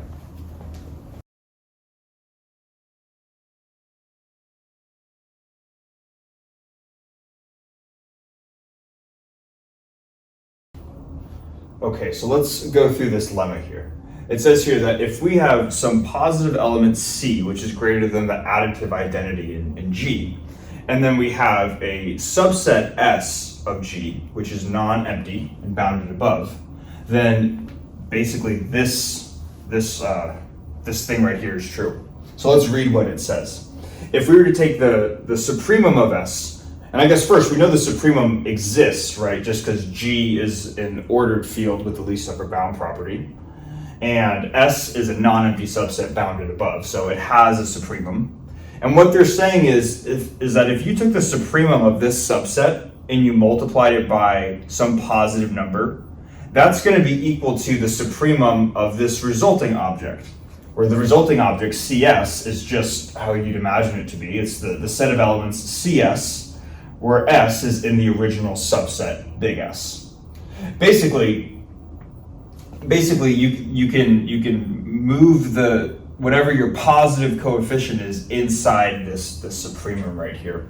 Fundamentally, this has to do with the fact that G is an ordered field, so all elements are related to each other. This includes the fact that all upper bounds are going to be the same before and after you scale by a positive constant, and then also least upper bounds are going to preserve a sense of order before and after you scale by a positive constant.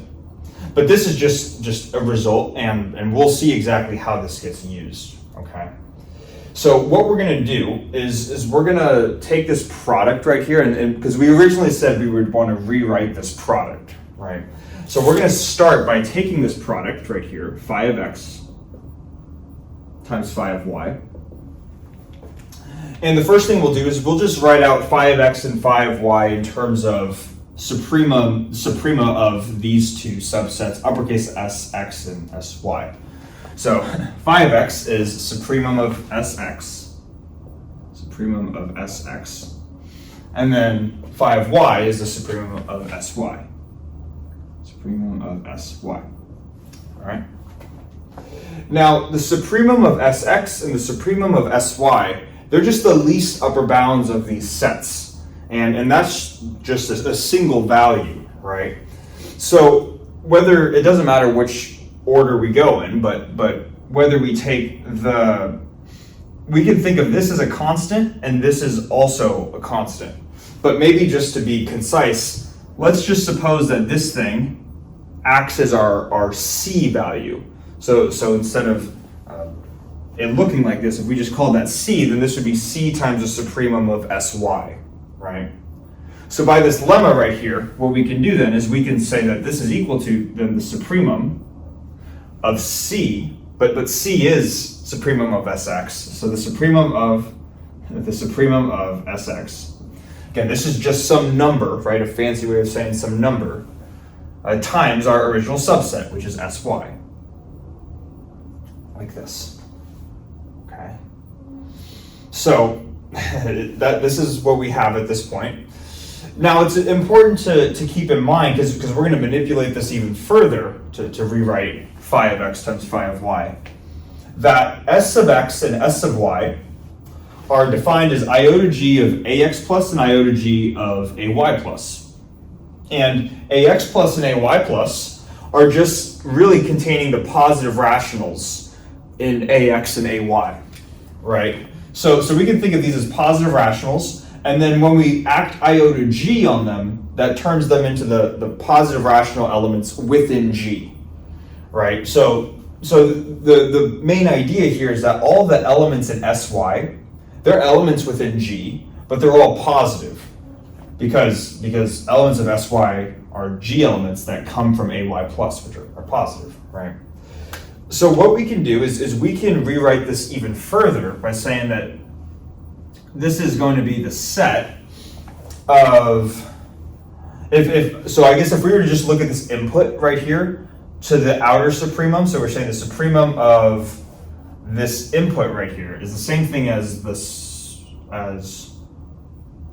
supremum of Sx times t, where t is in Sy. Right, or maybe I should be a little bit more explicit. The supremum of this thing is the same thing as the supremum of, and then let's see what it says here. So we have, instead of the supremum, I realize it's nested, right? Outer supremum, and then the inner term is going to be the supremum of Sx, and then instead of times Sy, we have just times t, where t is an element of Sy. So all we're doing is we're rewriting what this inner condition is right here, right? And hopefully it makes sense how that generalizes. But now we can see that there's actually another instance of where we have t times the supremum of Sx. And because t is an element of Sy, where Sy is all the positive rationals mapped to G, then t here acts as just our positive constant. So t can also be brought into this inner supremum. So what we have is the supremum on the outside of this set, where now this set here is the supremum of, let's see, this is going to be t, or I guess Sx times t. We can bring this t inside, right, such that t is in Sy. Using the same lemma that we did that first time. So we're using this lemma twice. And then if we wanted to simplify it just one more time, and this is going to be the final form that we're going to get phi x, phi y in, we can rewrite the supremum of Sx times t just element-wise. So we can rewrite this as same supremum on the outside, and then our set on the inside, rather than being the supremum of Sx times t, it's simply just going to be the product of little s times little t, as long as little s belongs to big S of x, so s belongs to big S of x, and then little t belongs to big S sub y. So a lot of these individual steps, right? But hopefully if we kind of pause and go line by line, hopefully this makes sense. If there are questions too, definitely let me know. I'm happy to discuss this in the comments if it makes sense. Right? But basically, we have this giant equality chain. This is equal to this is equal to this is equal to this. And I should say these are equal and these are equal. So ultimately, we have that phi of x times phi of y is equal to this supremum right here. Okay, we're going to use this, and this will be helpful in when we get to this part of the proof. So what I'm going to do is I'll probably keep this condition up. I'll write this somewhere, but I'll erase everything else, and then we'll actually start establishing this result.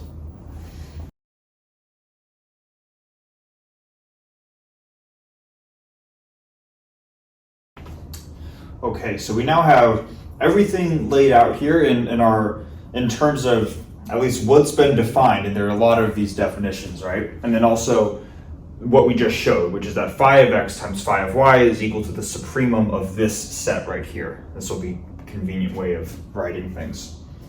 Our goal now is to show that a of xy plus is equal to ax plus times ay plus. And like what we did before, we'll just show that these are subsets of one another. And the first one that we'll show is that a of x plus times a of y plus is a subset of a xy plus. So like how these normally go, we'll first start by just saying, let's have an element q in here. And if q is in here, then q has to be in here. So we'll let q be an element of ax plus times ay plus. All right? So what does that tell us, right? That tells us that there is a rational in here such that this condition is satisfied. So if Q is in here, then we can say, then there is a P in AX plus, then there exists a P in AX plus, and there exists an R in AY plus. I'm kind of like going back and forth here. There exists an R in AY plus, such that what? Such that Q is less than this product P times R. So I'm going to write Q is less than P times R, but let's also keep in mind, right, that everything that we're inherently working with here is positive. So we also know that the 0 is less than Q as well. It's kind of one of the nice things about working with positive numbers, right? But we know this inequality chain here is true. Now, this is a statement about rational numbers, kind of this neutral Q zone. We're going to apply the iota f function, that embedding, to now talk about elements in the f field. So if I apply iota f to everything, 0 maps to 0f. This is less than iota f of q, which is less than iota f of PR, right? So simply just from the fact that iota f preserves order allows us to do this. And now it's kind of useful to think about, what does it mean for P to be an AX plus and R to be an AY plus? So we'll just do it for one of them and we'll see how it translates to the other. If P is an AX plus, that means P is in here, right? So it's a rational number that's in AX, such that it's positive, but it's an element in AX. So let's go up to, what does it mean to be an AX? If it's an AX, that means when we apply the F embedding to that rational, it's strictly less than X. So what that means, maybe we'll be explicit here, iota F of PR is the same thing as iota F of P times iota F of R. And because these are ultimately elements of AX and AY respectively, we know that iota F of P is less than X, and then iota F of R is less than Y. This is equal to this. Or maybe let's even just write it out like this. Iota F of PR is equal to iota F of P times iota F R, from being a homomorphism. And these are both true because P belongs to AX, R belongs to AY, so this is just less than X times Y. So we have this long inequality chain here, but if we kind of pick out the important parts, we're going to have that 0f is less than iota f of q, and then this is ultimately less than xy. We can now ask ourselves, what does it mean to be in AXY plus? Well, if we're in AXY plus, that just means that we're a rational in AXY such that we're positive. Well, we're definitely positive because we're greater than the 0 element, and we're less than XY.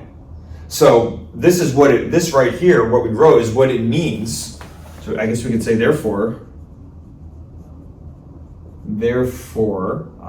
Q is in AXY plus. And that's what we were trying to show, right? If it's in the first set, then it's going to be in the second. And this is true for an arbitrary Q. So this has to be a subset of this right here. Okay, nice. So now what we're going to do is we'll erase this and we'll just show our second mini goal of showing that AXY plus is a subset of AX plus times AY plus. And then we'll really tie everything together at that point. All right, so now to show the subset relation the other way around. Same starting point that we usually have. We're going to let Q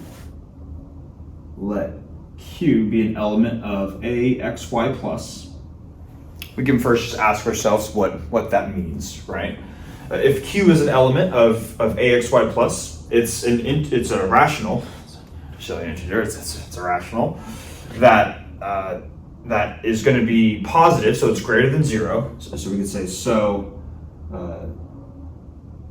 it's greater than 0. But what I'm going to write this not in terms of rationals, but in terms of f elements, because AXY gets defined in terms of applying iota f to whatever your rational number is, right? So I'm going to say that 0f is less than iota f of q is less than xy, right? Like that's what it means to be an element of xy, so, or AXY plus. So just really applying the definition at this point. What we can do now is we have two quantities, one being iota f of q and another being the product xy. These are two elements in f in our ordered field, which are not equal to each other. Specifically, this is less than this. So we know that the rationals are dense within f. So this means, maybe we could write it out, because the rationals are dense in f. There's going to be some element r such that when we apply iota f to it, it'll lie in between these two values. So then, so we could say that then there becomes, we have 0f, so the 0 element, that's less than iota f applied to q. There will be an element that lies in between it, which we can call iota f of r, which is less than the product x times y, like this. And now that I'm looking at this, I actually think what I want to do, before I do this, we're going to hold on to this for a second. I'm going to rewrite, let's erase this.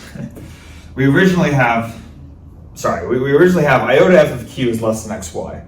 I can divide x over to this side here, so I get y is greater than iota f of q over x. Now, why can I do this too, right? I can do this because we're restricting x to be greater than 0, so I'm never going to have any issues with dividing by 0. So it's perfectly fine for me to divide by 0, or divide by x, and the inequality chain will still hold. Now, at this point, now we want to introduce that q is dense in f, and then we'll see why we wanted to divide by x first. But because q is dense in f, there's going to be an element r such that iota f of r is going to lie between here and here. So we're going to have 0f is less than iota f of q over x, and this is less than iota f of r, right? And this is less than y. Now, why do we care so much about dividing by x, right? Like, why? What's the big deal about doing that? The big deal about doing that is we've now shown that iota f of r is less than y. This condition right here, iota f of r is less than y, is what it means, and maybe take some time to think about this if in case it's not clear. But this means, this means that r is in ay plus, right? Because when we apply iota f to r, it's less than y, so that would put it just in ay by itself. But then we also know that iota f of r is greater than 0, so that's how we know it's an ay plus. So by writing out the inequality chain specifically this way, where we divide by x first, that's what that's really what allows us to be able to make this statement right here. And we want to make this statement, and well, I guess we'll see why, but we have something of this form, which is going to correspond to something like this right here eventually. Or excuse me, this right here will eventually correspond to this, right? Because if we're in here, then we need to be in this set after that. Okay, so that's what we've established, and this is kind of the result that we wanted to get. What we can do next, and let's see what we can do next. We can sort of manipulate this inequality chain by writing 0f, the 0 element, is less than, and now what I'm going to do is I'm going to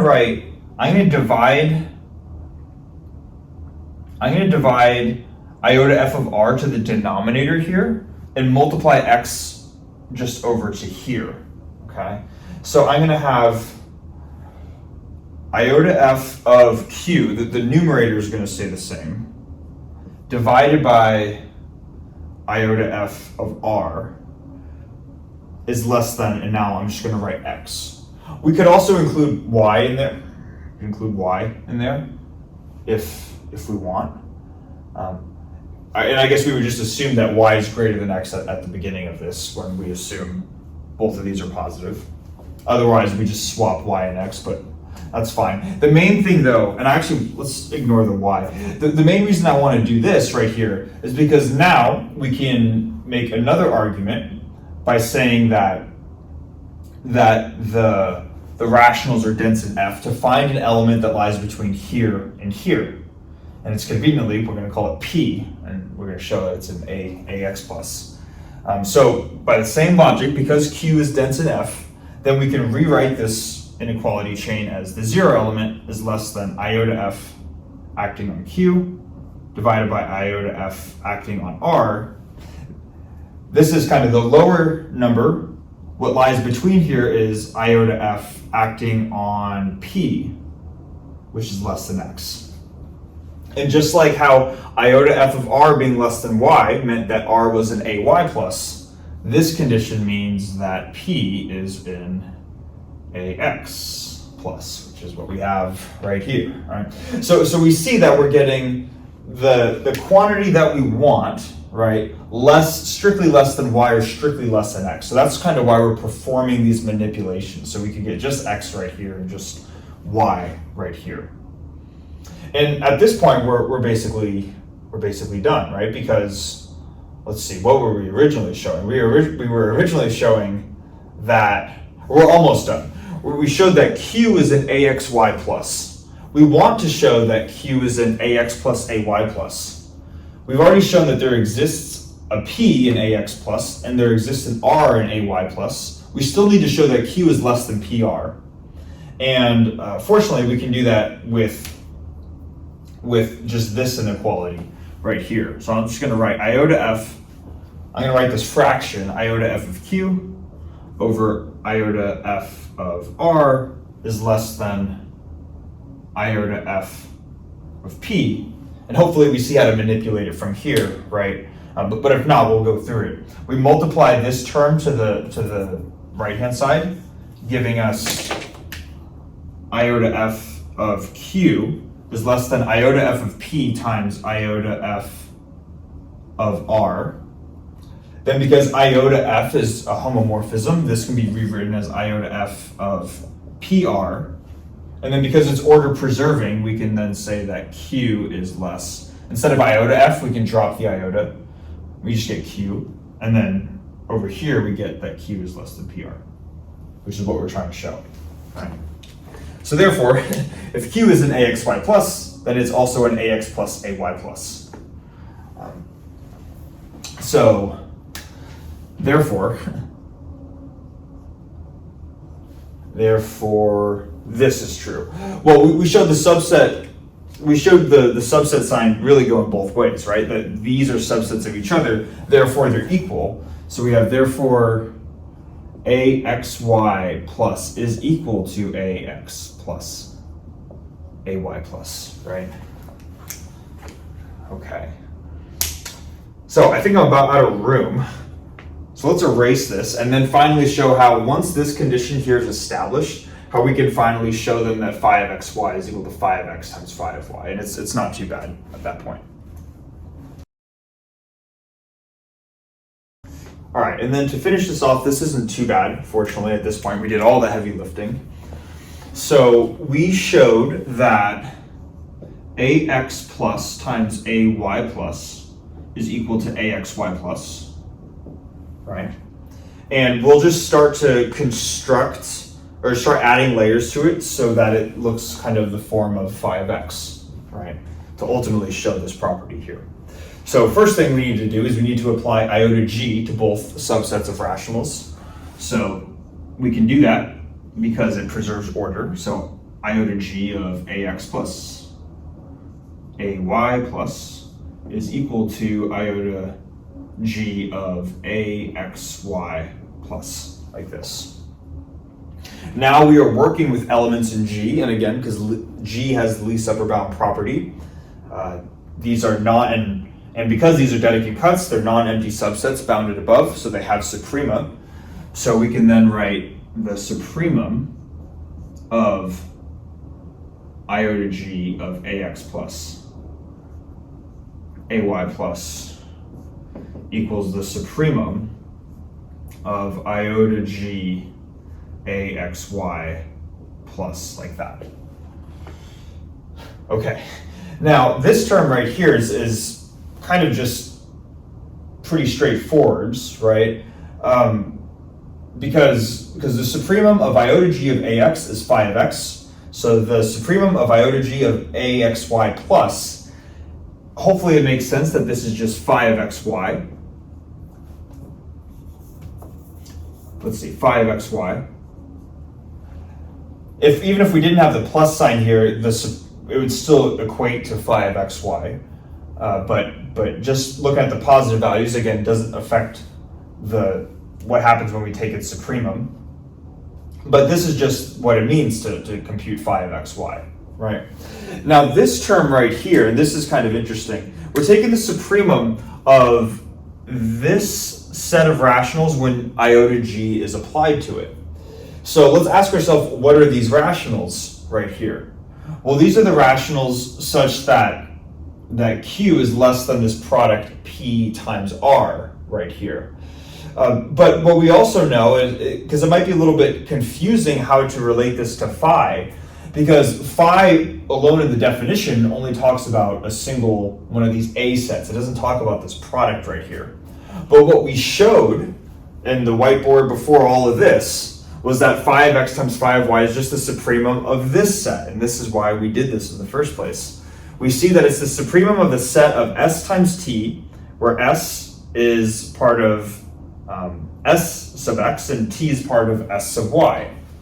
In other words, they're part of iota g acting on ax plus and iota g acting on ay plus. So we see that that's just what ax plus ay plus is.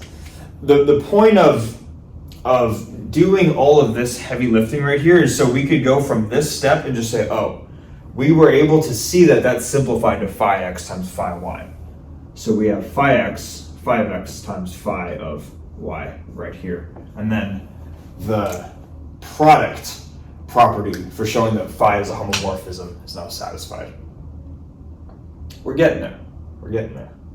This has got to be like the longest video I've ever made. I don't know how long I've been doing this for now, but thank you. You're doing great if you're still following along. And I think that this is naturally just going to be a long proof if you're really going to be detailed about it.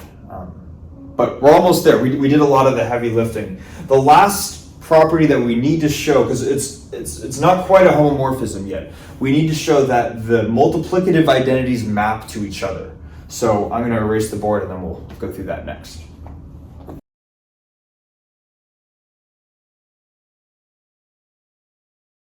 Okay, so now on the final property, and then we will have shown that phi is officially a field homomorphism, an ordered field homomorphism.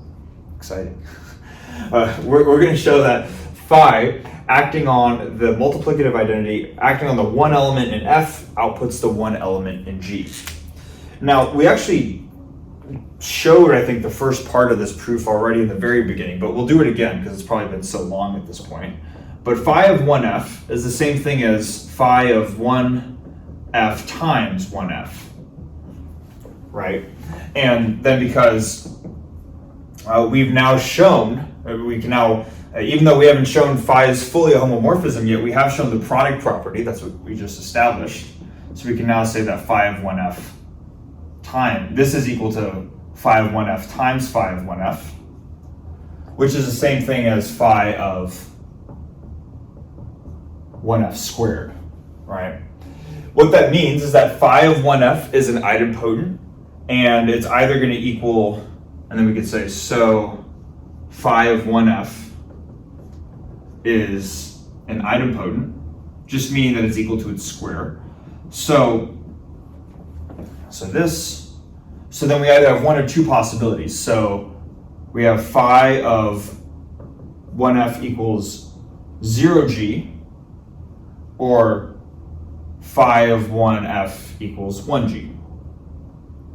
And it's up to us to show that this can't be the possible, this isn't allowed, and that we must have, or at least for our purposes, so we must have phi of 1f equals 1g. Now, how do we do this, right? Well, it comes down to the fact that we've also shown that phi is well ordered. So we know that if we have 0f and 1f, we know that they're related like this. And we've already shown that if we have two elements in our domain f that are related, then after we apply phi to them, so we have then phi of 0f, they need to be related after phi is applied to them, right? This is what we showed a little while ago now at this point. So this just comes from the fact that phi sort of preserves the ordering of elements, but we can still see how maybe this isn't, we might say, okay, I don't quite see where we go from here. And to see how we can proceed, what we'll end up doing is showing that phi of 0f maps to 0g. And showing that isn't too bad. That was something that we said that we'd show way back, and now we're gonna do it. The way that we show that phi of 0f has to map to 0g is we can start by saying that 0g, or rather, yeah, I think actually, let's see. Well, no, let's start with, I think it's 0f, I believe. 0f plus 0f is equal to 0f. If it's g, my brain's starting to get tired. So if it's g, we'll just replace the f's with g's, and this is still going to be true, right? Yeah, I think it should be f though. Yeah, because then what you can do is you know that this is true. Additive identities work this way. You can apply the phi function to them. So phi of 0f plus 0f should equal phi of 0f. I'm going to have the same right-hand side of phi of 0f. But for my left-hand side, we know the additive property of phi is true. So now we can rewrite this as phi of 0f plus phi of 0f. Like this. Okay. And then it's just a matter of subtracting phi of 0f from both sides. And then we end up getting that phi of 0f. I guess this is like 2 phi of 0f minus phi of 0f gives us phi of 0f equals phi of 0f minus itself, which is just 0g. Hopefully that makes sense, right? Because 0f, when phi is applied to it, or anything minus, yeah, so 0f when phi is applied to it gives us an element in g, and anything minus itself in g gives us 0g.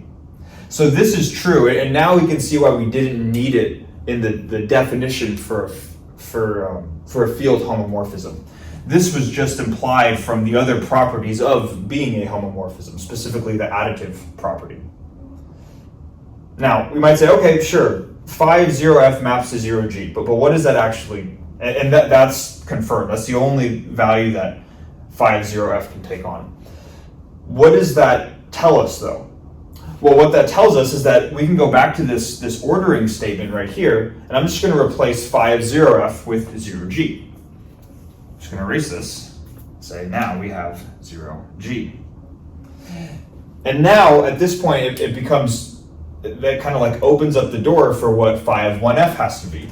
Because if phi of 1f is going to be 0g or 1g, you can't have 0g is less than 0g. 0g is equal to 0g. Anything is equal to itself, but it's not less than itself. So because you can't have that 0g is less than 0g, this possibility gets crossed out, and then you're forced to say that phi of 1f maps to 1g.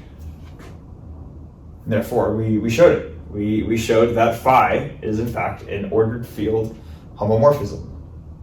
Nice. But we're not done. We're almost done. But we're not done. And you can probably tell by how much time is left in the video we're not done. That in order to show that f and g are really structurally the same, we need to show that they're isomorphic to each other. And we haven't mentioned anything about this. We've now shown that phi is a homomorphism, but we haven't shown that it's bijective. You need both of those pieces to be an isomorphism. So I'm going to erase the board. We're going to show that phi is bijective, and we will then call it for this video.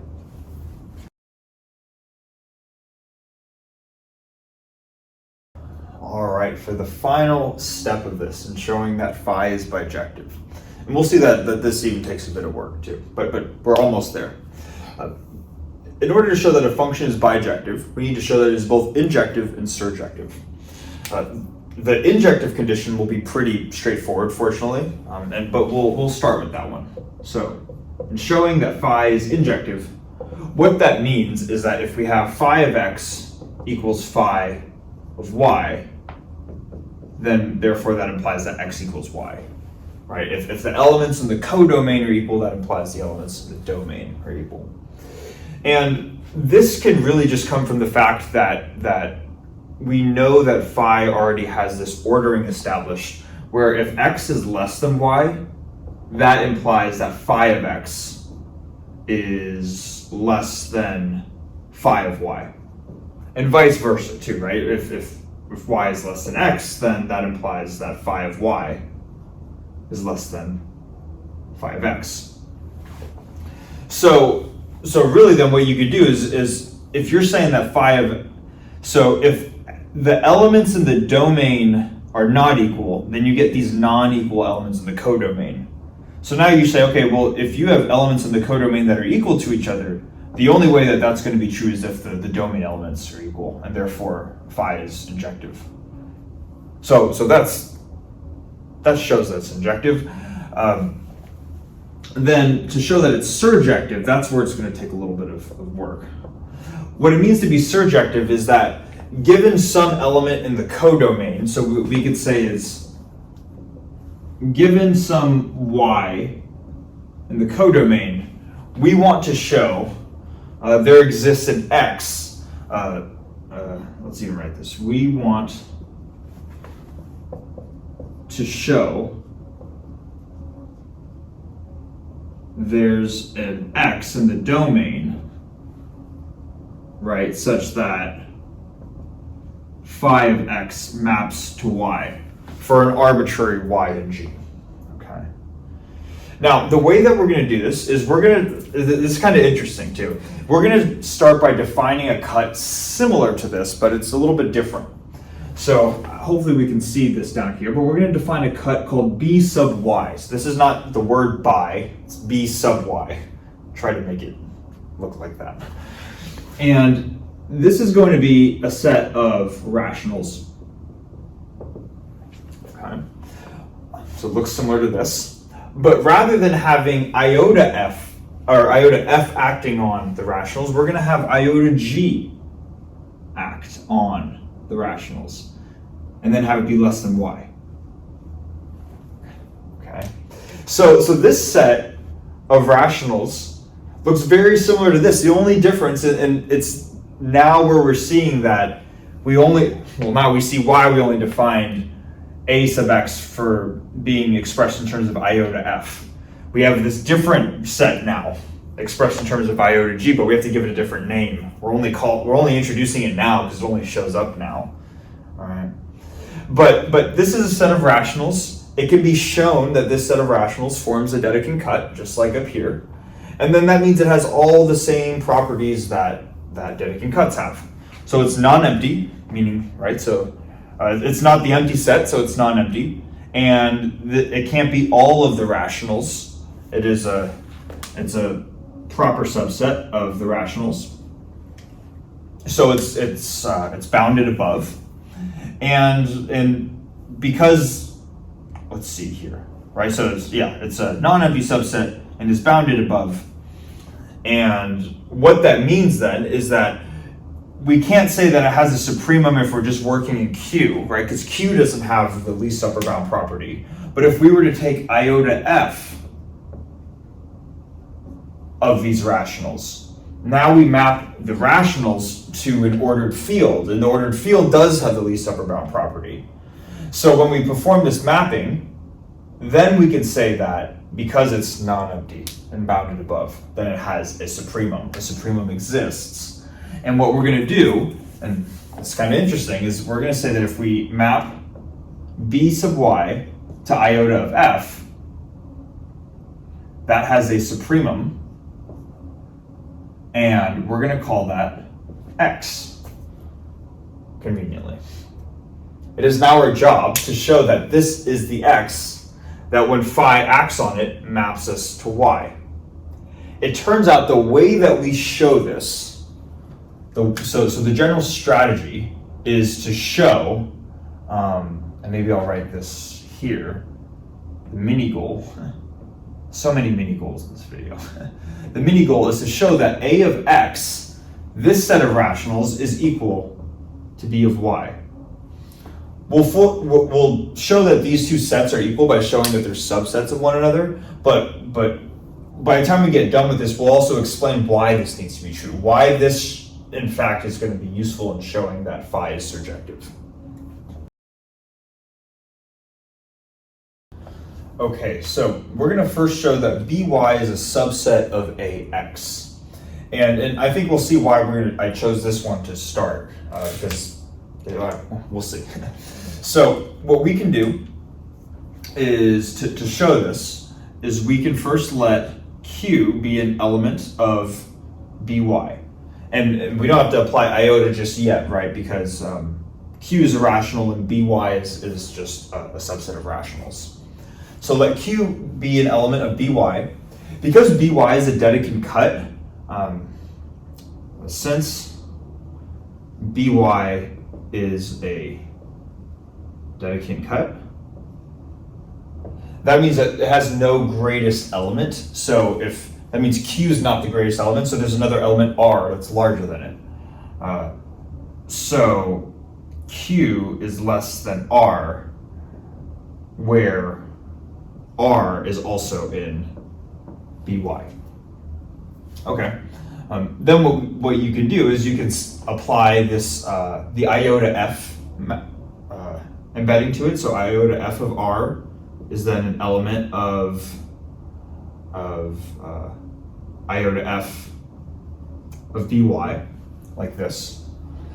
And if it's an element of this, that means that iota f of r needs to be either less than or equal to the supremum of this. It needs to be less than or equal to the supremum of iota f of by. This is true for iota f of r, but we also know that r is greater than q. So iota f of r is greater than iota f of q. So we have sort of this inequality chain forming right here. But we should ask ourselves, what is the supremum of iota f of by? I think I wrote it somewhere. Oh, x is the supremum of iota f of by, which is just x. So if we combine this inequality chain together, we have our leftmost term, iota f of q, is less than ultimately x. The reason we're showing that is because elements in a sub x are rationals where iota f of q is less than x. So if this is true, then q is an element of ax. Right? And we showed that if it's a by, then it's an ax, so by is a subset of ax. Okay, it's the first half. Now we're going to prove the other half, show that ax is a subset of by, and then we'll be almost done at that point. Okay, so now we want to show that a of x is a subset of b of y, or a sub x is a subset of b sub y. Typically the way that this gets done, the way that we've been doing this, is we've taken some rational q, right, and said that if q is in ax, that implies that q is in by. The way that we're going to do this here is we're actually going to take the contrapositive of this statement and show that if q is not in by, that implies that q is not in ax. And maybe let's just first ask ourselves, what does it mean for q to not be in by? So by, again, it's a Dedekind cut at y, so it cuts the rationals to the left of y and to the right of y, once they're mapped to an ordered field, G, right? And if it's not in by, that means that once q gets mapped to by iota g, rather than being less than y and being a part of this set, it's going to be greater than or equal to y. So this inequality just gets changed. That's what it means to not be an element of it, right? What this means then is that for all r in by, so for all elements that are actually in this set, then we know that r is going to be less than, let's see, yeah, because r is going to be strictly less than y. If you have an element in here, it's less than y, whereas q is greater than or equal to y. So r is going to be strictly less than q. And hopefully that makes sense, right? Like if we had our element line, here's our cut at y. If q is somewhere to the right of it, meaning it's not in this shaded region that denotes b sub y, then for all of the shaded, all elements that are shaded right here, they're going to be less than q, right? Even if q equals y, because all the elements have to be strictly less than y. So this inequality right here is true. And then what we can say is that therefore q acts as an upper bound on by. So we can say therefore q is an upper bound. Let's try to make this. Q is an upper bound on by. Let's make the by like this. Or in other words, this also is true when we apply the iota g function to it. So we can say iota g of q is an upper bound on iota g of b sub y. Okay? Like this. Now, as I wrote iota g, I think I actually want to write iota f. We'll see why in a second. But hopefully we see that it doesn't, we in principle can do both, because q is just a rational number, and b sub y is a set of rationals. So we're in this neutral zone that can be applied to f or q. The reason though why we want to pick f, right, is because if we take the supremum of this set right here, the supremum of iota f of by, and let's even write this out, the supremum of iota f of by, that's just equal to x. And the least upper bound needs to be less than or equal to any other upper bound. So x needs to be less than or equal to iota f of q. Maybe another way of saying it is that iota f of q is greater than or equal to x. Now, this right here actually tells us something though, because in order to be an element of a sub x, when iota f maps q, then iota f of q would need to be strictly less than x. But we see here that it's not less than x, it's greater than or equal to x. So this condition right here tells us that q is not an element of a sub x. So that's how we showed that if this is true, then this is true right here. Therefore, a sub x and b sub y are equal to each other. Now, we should ask ourselves the question, right, of why do these sets need to be equal to each other? And the answer is because no matter how they're expressed, right, and they're not expressed exactly in the same way. A sub x is represented in terms of the rationals that approximate x in the f ordered field, or the rationals strictly less than x, but get very close to x in the f ordered field, and b sub y looks at the rationals that approximate y, get very close, but are strictly less than y in the g ordered field. But they're still looking at a certain set of rationals, and the idea is that if the set of rationals in here is the same as the set of rationals in here, in other words, meaning if ax is equal to by, then then we should be talking about, then we're talking about the same set of rationals, right? So that means that the function phi that maps between the set of rationals specified by the domain A of x and the set of rationals specified by the codomain B sub y should, what am I trying to say? Sorry, because I'm pretty tired at this point. These are both sets of rationals, right? And because they're the same set of rationals, they're corresponding to the same underlying element. So if A sub x are the set of rationals that approximates x, then phi should map to the corresponding element y, which is the set of rationals which approximates y in the codomain. Not sure if I worded it the best way, but hopefully that makes sense. There's inherently a reason why we want to have A sub x equal to B sub y. Okay, so with all this in mind, we're now, I think what I want to do is, we haven't quite shown, let's see, we haven't quite connected all the dots together. So I think what I want to do is I want to erase most of the board, keep the fact that ax equals by, and then we'll finish the video at that point.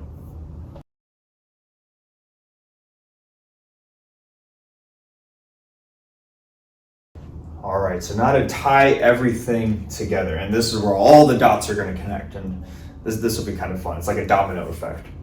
We know right now, and what we just established is that A sub x and B sub y are equal sets of rationals, which they might not have initially seemed to be, right?